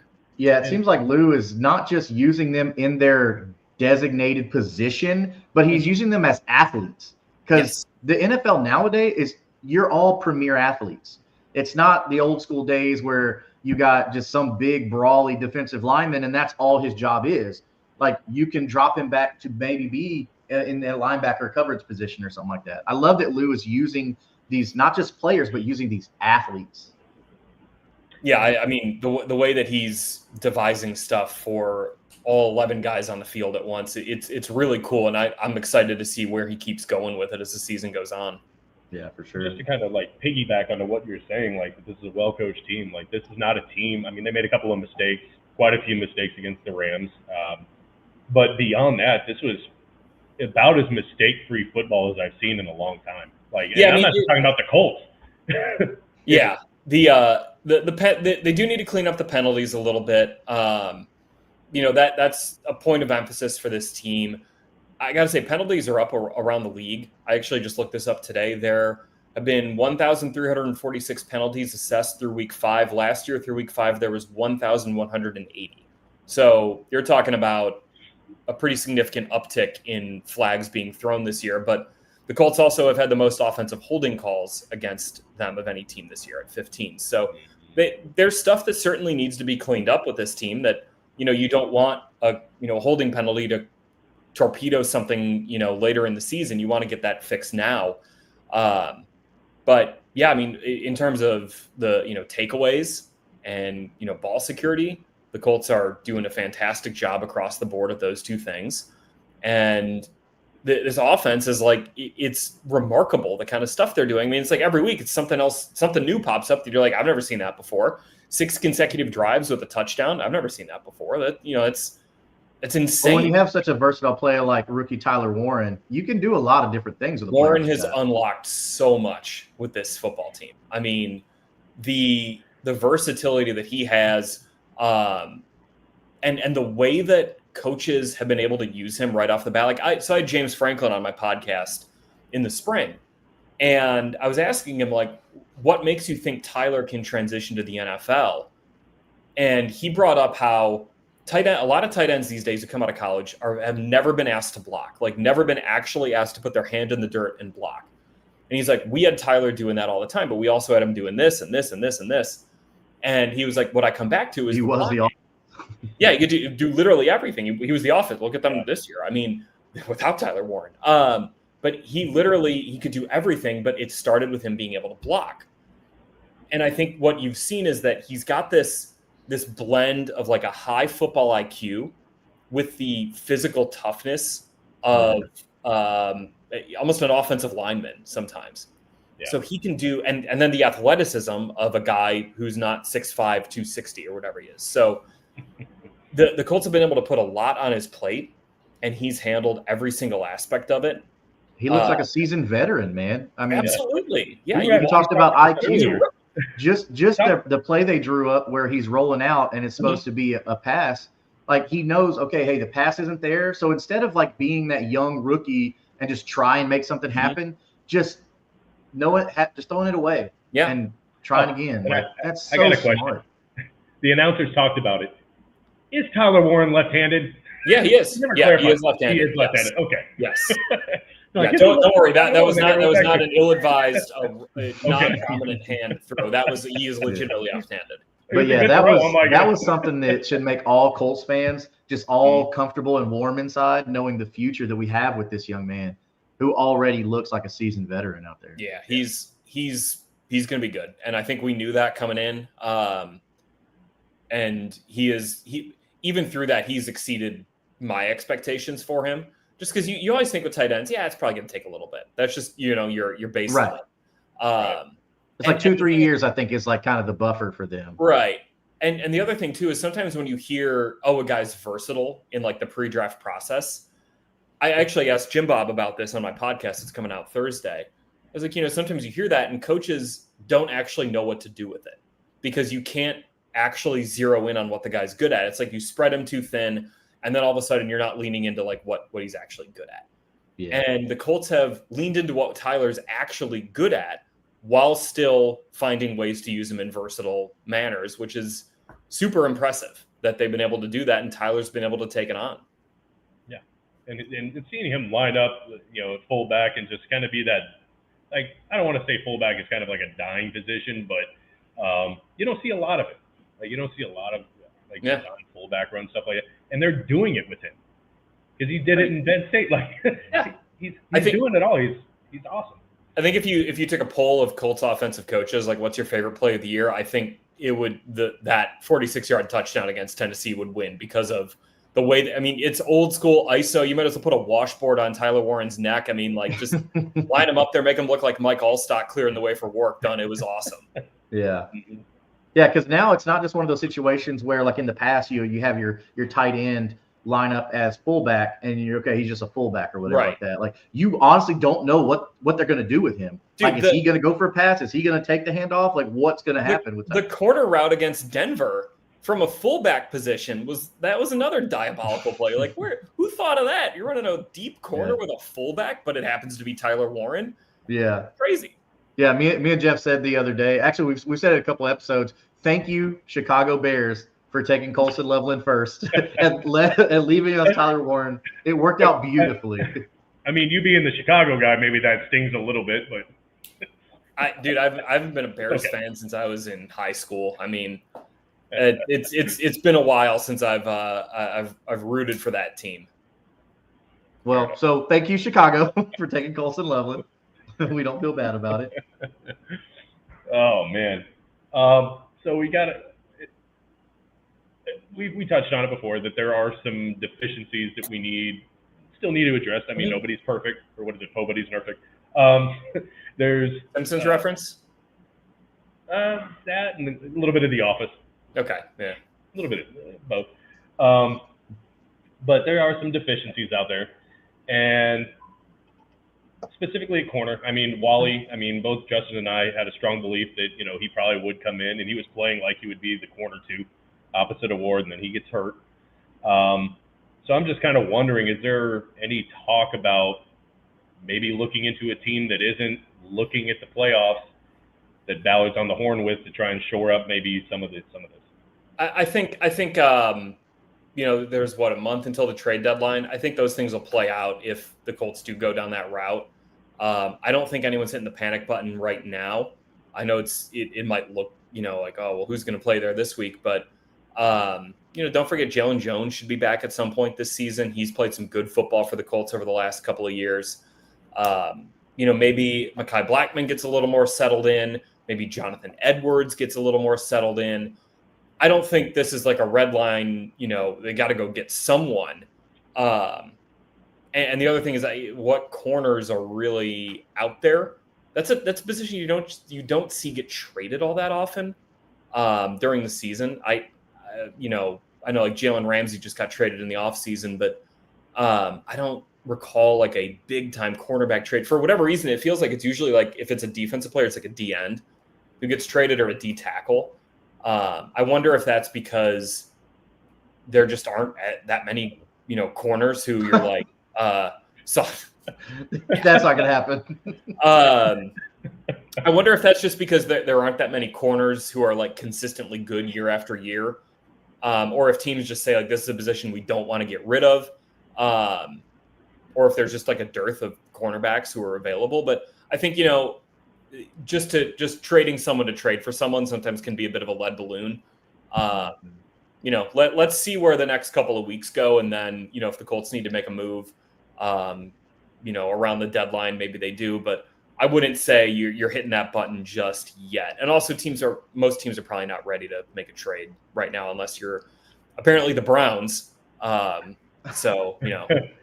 I can tell you what, if that trade doesn't work out with Joe Flacco being traded to the Bengals, I'm okay with if Chris Ballard wants to make a call and try and get Trey Hendrickson with his old defensive coordinator. I'd be okay with that. I mean, they only got him on a 1 year, so the Bengals move today suggests to me they are not ready to pack it in. Right. But I think they're playing the Packers and the Steelers.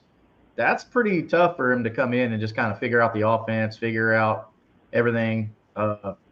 Yeah, I mean, he's a vet. He's been around. He's seen it. He stepped in, against the Jags last year and threw for like I remember like whatever game it was this year where Jones had a great passer rating. Maybe it was week 1.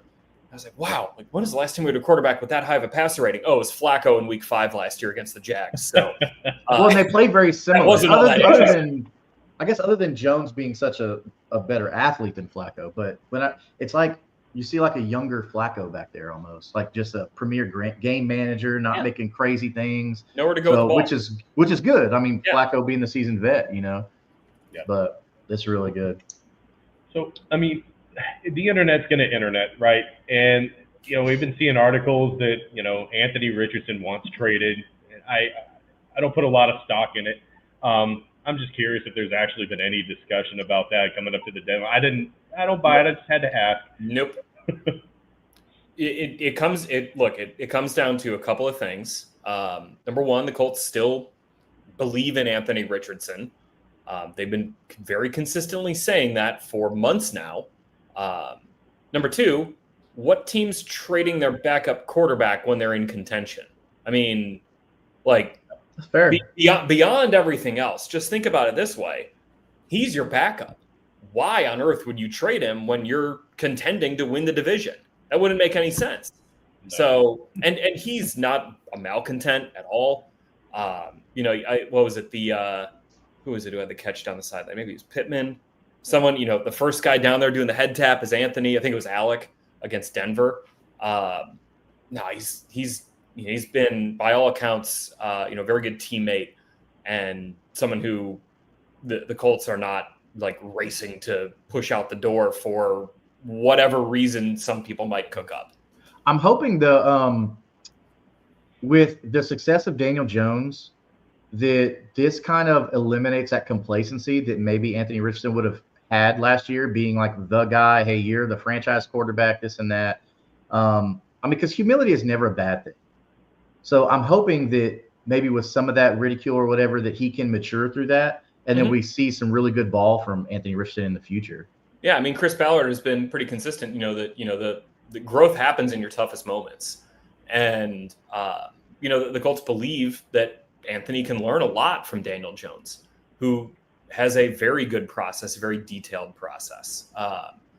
We'll see where it goes. Again, who knows what next year will bring, what 2027, whatever it might be. But again, I just point to the Colts have been, from the top on down, have been very consistent that whatever decision they were to make this year in terms of who their starting quarterback is, does not mean they're throwing Richardson in the trash. And, I think right now what you're seeing is Shane Steichen and Daniel Jones have a fantastic relationship. They are on the same wavelength. Matt Taylor, our voice of the Colts, even asked Shane on his Colts Roundtable Live this week, like, if you just had Daniel call the plays at the line, would he probably call the same ones that you're calling? And Shane kind of laughed. He goes, yeah, probably. Oh yeah, I heard that. Yeah. So there's that relationship is really good. I think Richardson can learn a lot from observing that, from observing Daniel Jones' routine. And I think all of Richardson's teammates, every time I've talked to them, have all said, like, he's 23. He's still got a lot of career ahead of him. He can learn a lot this year. So I haven't heard a single person in this organization just, kick him into the trash. I think I like a lot of what I saw during training camp, all the preparation before practice and everything. That definitely showed growth for me from previous years. So I was very excited to see that Anthony Richardson was taking it seriously, taking this competition seriously. Mm-hmm. I'm curious to see if we pick up that 5th-year option, because I haven't read anything that we have yet or not. I don't think we that's a decision that usually gets made. I think it's the week after the draft, and most teams wait, a pretty long time to make that call. Okay, that's going to be. You're not going to see that get picked up during the season or anything. Okay, all right, so that's good to know. So I guess for all of us, that's going to be kind of that deciding factor. If they pick it up, then that means, okay, yes, we are believing in him. We're gonna try and make it work. But Riley Leonard doesn't look horrible either. Well, I think that, again, we're in week 6 here. There's a lot of time left to go, but just remember there are other avenues to keeping guys around. It's not just the 5th-year option. It's not just the franchise tag. It's not just a contract extension. You can kind of work around those things. And there's not a one-size-fits-all deciding factor for what a guy's future might look like. Mm-hmm. Well, we've got a pretty good looking future coming up from everything I can tell. So it's a great time to be Colts fans. We've had some rough years, and now we're enjoying this blue wave that we're on right now. Mm-hmm. So what do you got next, Jeff? Coming off of a strong game, we can look ahead to the next game if that's where we want to go. Look at Arizona. I got notes on Arizona. Okay. Yeah. So I know that there was some big news, just kind of leading into it. Our kicker, which I felt so bad for Spencer Schrader. Yeah. Like, he kind of yo-yoed on and off of our practice squad all last year. Finally gets that start, and he's played so well. And at one point, he had more points scored than the entire Texans team.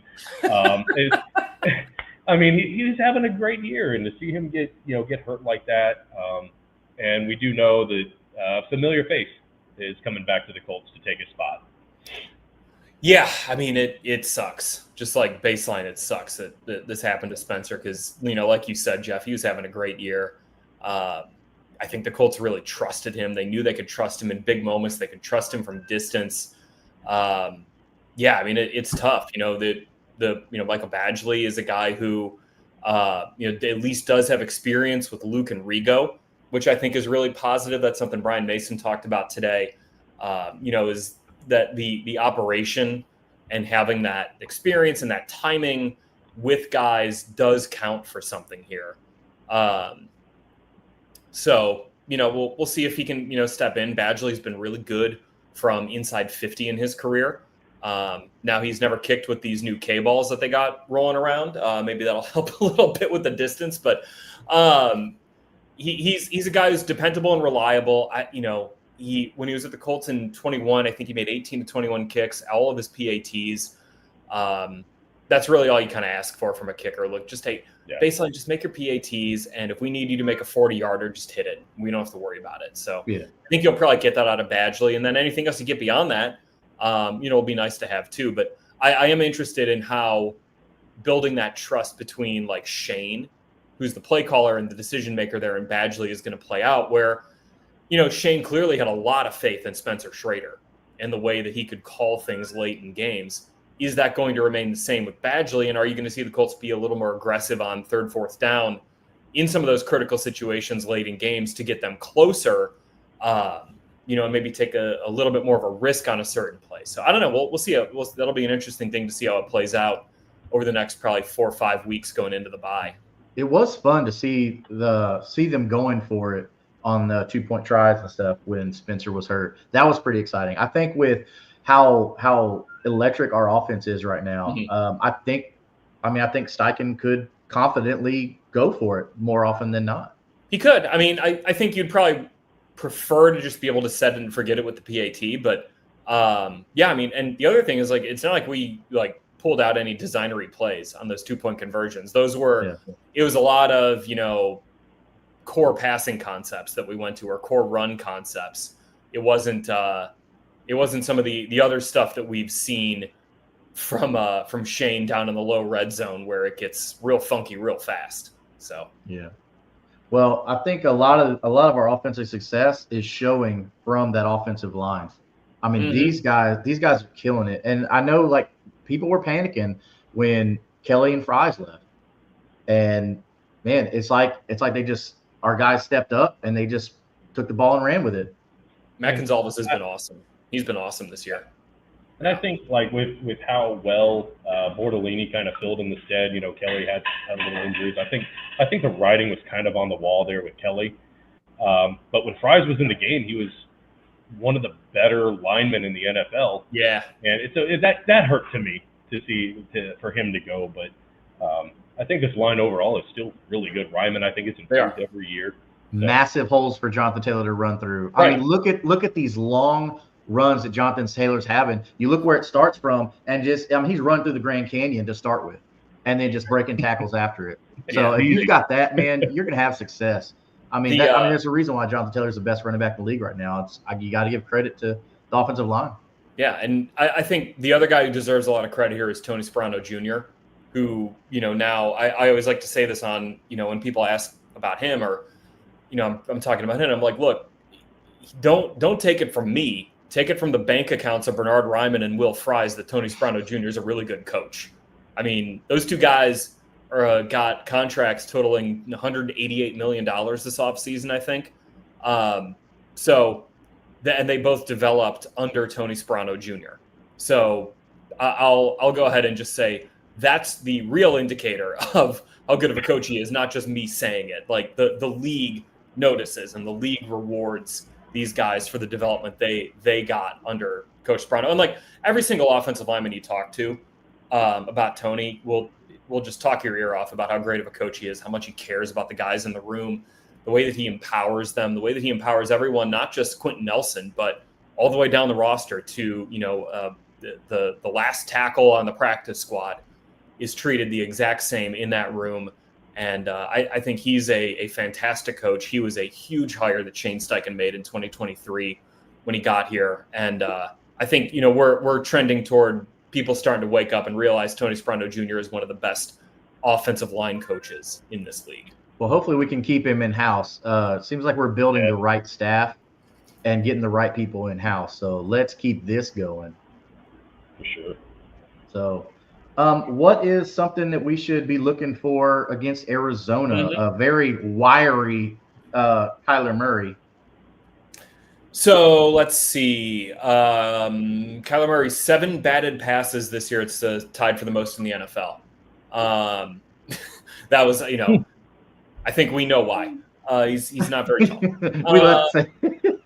Look, and here's the thing with Kyler. He is not going to put the ball into harm's way. He is going to protect the football. He's got a Pro Football Focus. He's got the 6th lowest turnover-worthy play rate in the NFL. He's going to scramble. You're going to get pressure on him, and he's going to run away from it, and that is going to be frustrating. But he hasn't taken a ton of shots this year. I'm not sure they have the guys on offense to do that. And their run game has really struggled.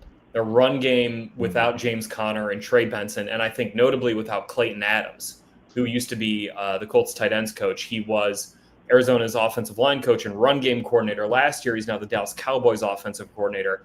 Arizona's run game last year is one of the best in the NFL. They are now one of the worst in the NFL, and I think the attrition they've had there between Conner and Benson being out and then Adams being in Dallas has really hurt them. Defensively, they're a solid team. 19.2 points per game allowed. Maybe you could say some of that is that they played New Orleans and Carolina and Tennessee, but these are real NFL offenses. And look, I mean, you could say the same about the Colts, right? Okay, well, the Colts are 3rd in points allowed, but they've played Miami and Tennessee and Vegas. So you could say the same thing about the Colts. Yeah. I do think, this is a game that the Colts should walk into expecting to win. Arizona, all of their games have been by 1 score this year. So I don't think you're going to see a 34-point boat race like the Colts had last week. I think this will be a tighter one. You got to play mistake-free football. Arizona has done a good job for the most part of playing mistake-free football up until they completely lost their minds in the second half of their game against the Titans. I would, Jonathan Gannon knows Shane Steichen really well. They were both coordinators with the Eagles in 2022. So, I don't think, Shane will be able to slip a fast one on Gannon.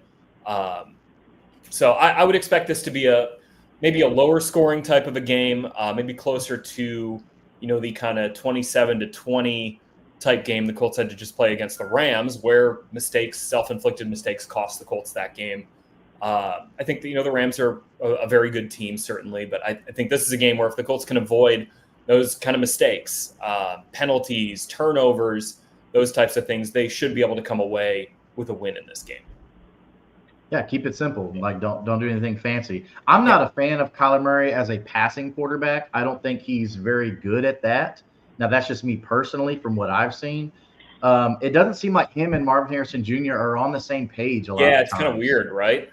Like you have such a great prospect. Oh, wouldn't that be a dream? Like you have such a great prospect coming out of Ohio State, and then it just hasn't clicked, So I don't really see that as a threat. I feel like if you're maintaining the edge on Kyler Murray and force him to use his arm, I think will be okay. Especially the confidence that I think everybody should have in Lou Anarumo and how he's using his defense and all that. So. Yeah, I would agree with that. If you can keep Kyler in the pocket, you'll have chances to make plays. This was interesting. Speaking of Marv and just how they haven't really connected. So Marv last week against Tennessee had 98 yards. That's the 3rd highest single game total of his career. 98. Malik Neighbors had 4 games of over 100 yards before he got hurt. What is hold on, I'm going to look up right now. We're going to do this one on the fly. Yeah. So I know me being a big fantasy football guy, like everybody expected Marvin Harrison Jr. So Emeka Egbuka has as many 100-yard games in his career as Marvin Harrison Jr. And I'm not saying this is any shade on Marvin Jr. because he's a really good player. I just don't think it's not him. have meshed, and Arizona has quite figured out how to use him best because he can go make plays. He had a good game against Tennessee. He's averaging 15.3 yards per catch, but he's only got 20 catches this year. Right. What, 4 a game? That is way lower than it theoretically should be there. Yeah, I mean it's not consistent. It's not for me. It's not Marvin Harrison Jr. He's not the issue there. Mm-hmm. But that's just my opinion. Like going into this game, I would assume that Ward will probably be on Harrison for the most part. I would hope and that just makes things so much harder. I feel like Ward has been really a true lockdown corner this year. You know what? You know what's funny, Jeff? You haven't really noticed Ward, and that's a good thing. Yeah, they're not targeting him. Yeah, right. Don't throw Seven's way. Just whatever you do, don't throw it Seven's way. Yeah. So I think that really bodes well for the Colts. And I think Latu has started to kind of, pin his ears back a little bit more. He had so much pressure the last couple of games. I really like the Colts' chances to really get home at Kyler, and maybe not sack him because he's so elusive, but right. Just throw him off his game, throw off the timing, get him out of the, just make him make mistakes like they've been doing. Yeah, And I think Kyler is going to be tough because he is going to be hard to bring down, and you're going to have to defend down the field for 4 or 5 seconds on those plays where he gets outside the pocket, and that is hard to do. So you're going to have to be really disciplined in the back end in this game, disciplined on the edges so you don't give Kyler those lanes. Kind of like, Justin was just talking about with that rush lane discipline. That's going to be huge in this game. But yeah, I mean, Luanarumo, I think is he's got the right mindset to go figure out a way to make sure you don't let Kyler do the things he does best, which, I mean, like Kyler can pop a game where he throws for 300 yards because you're able to get outside the pocket. And I think, if you can, kind of like you were saying, Justin, you keep him in the pocket, that's where you might see a little more success as a defense. Yeah, if you can give up the underneath stuff, the Trey McBride, I think that's worth it to not give up that over the top stuff. Right, you got to tackle, but Colts, by the way, have been a good tackling team this year. Yeah, they have not had those issues that popped up a lot last year so far. Yeah, this is an energy on both sides of the field that we haven't seen in a while. So I'm very happy. I mean, they're always enjoying each other, having a good time. I can't wait for my trip up to Indy to go see these guys play, man. When are you coming up? So we're planning on doing this next season because this season we already have everything planned out. Actually, so my wife and family, they went on a road trip with her mother-in-law to New York, and they've been to Indianapolis. I myself have never been to Indianapolis to a game in Indianapolis, so I'm very excited about this. So when we do that, maybe I'll hit you up, see what some good dining spots are and places to visit while we're there. Yeah. So, but yeah, I've talked about Jeff, like maybe Jeff and I going up to the motherland and checking out. Yeah, I've been up there a couple times. It's been too long ago. I think it was 2016 was when I was last. Okay. Where are you guys based out of? We're both outside of Houston. Yeah. Okay, got it.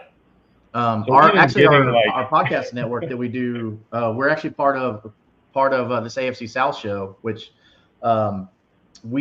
every year we're doing a kind of a network retreat with all the people that are doing the shows. So this year we went to Jacksonville and got to experience Duval.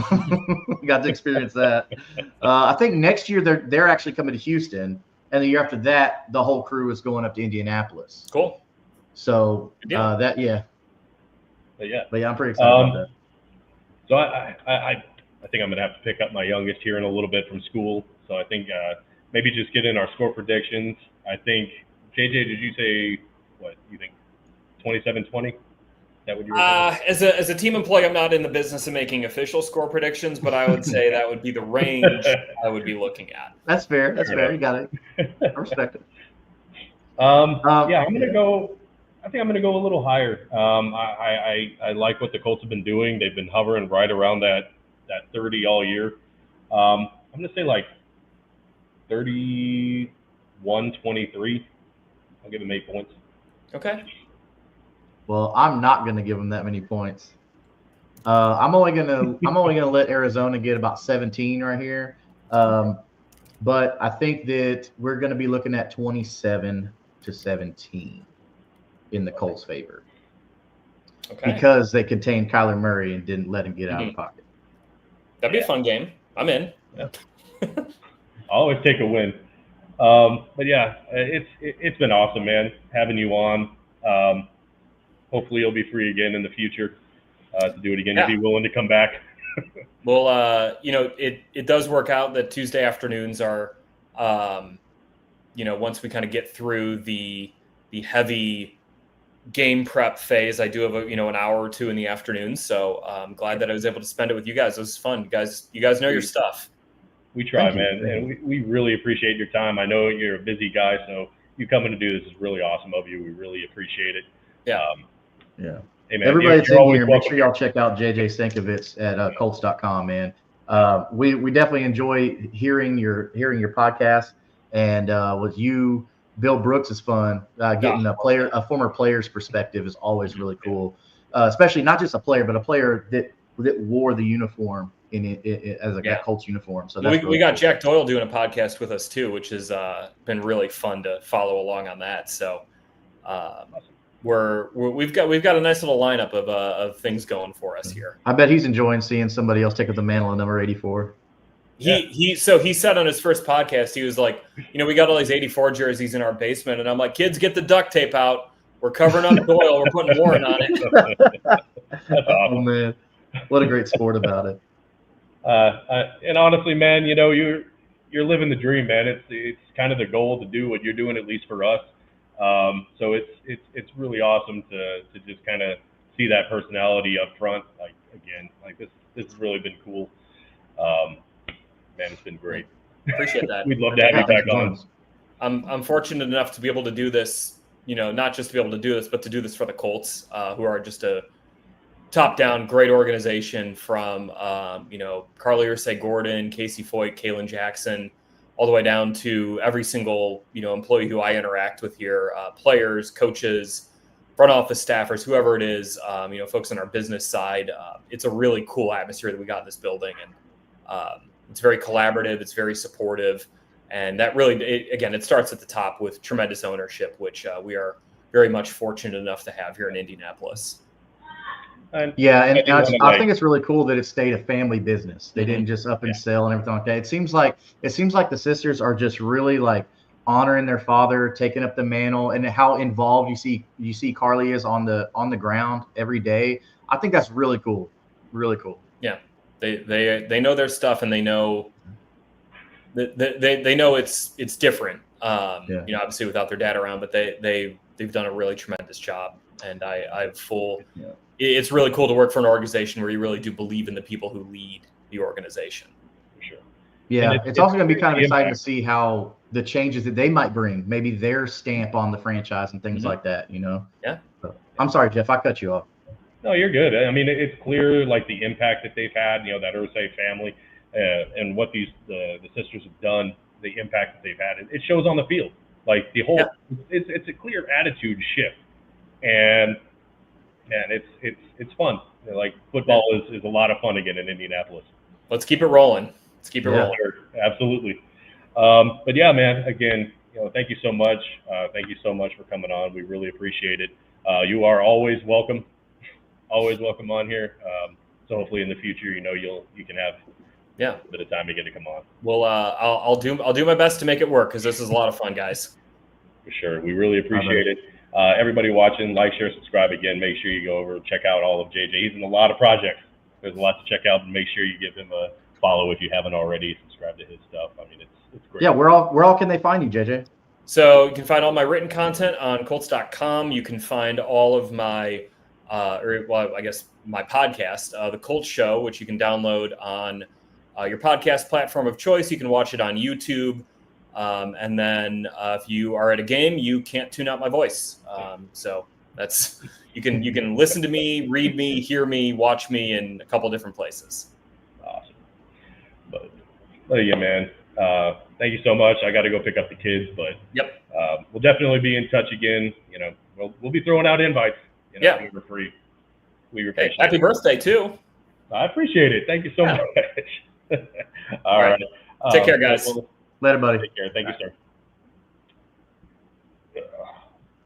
I think that's about time for us to wrap too. I really do got to go pick up the kids. So y'all be good people. Thank y'all for being here on this very, very special episode. We'll catch you. I don't know if we really need to do a preview episode, but maybe we'll catch you later in the week or on a review episode. But y'all be good people. We'll see you next time.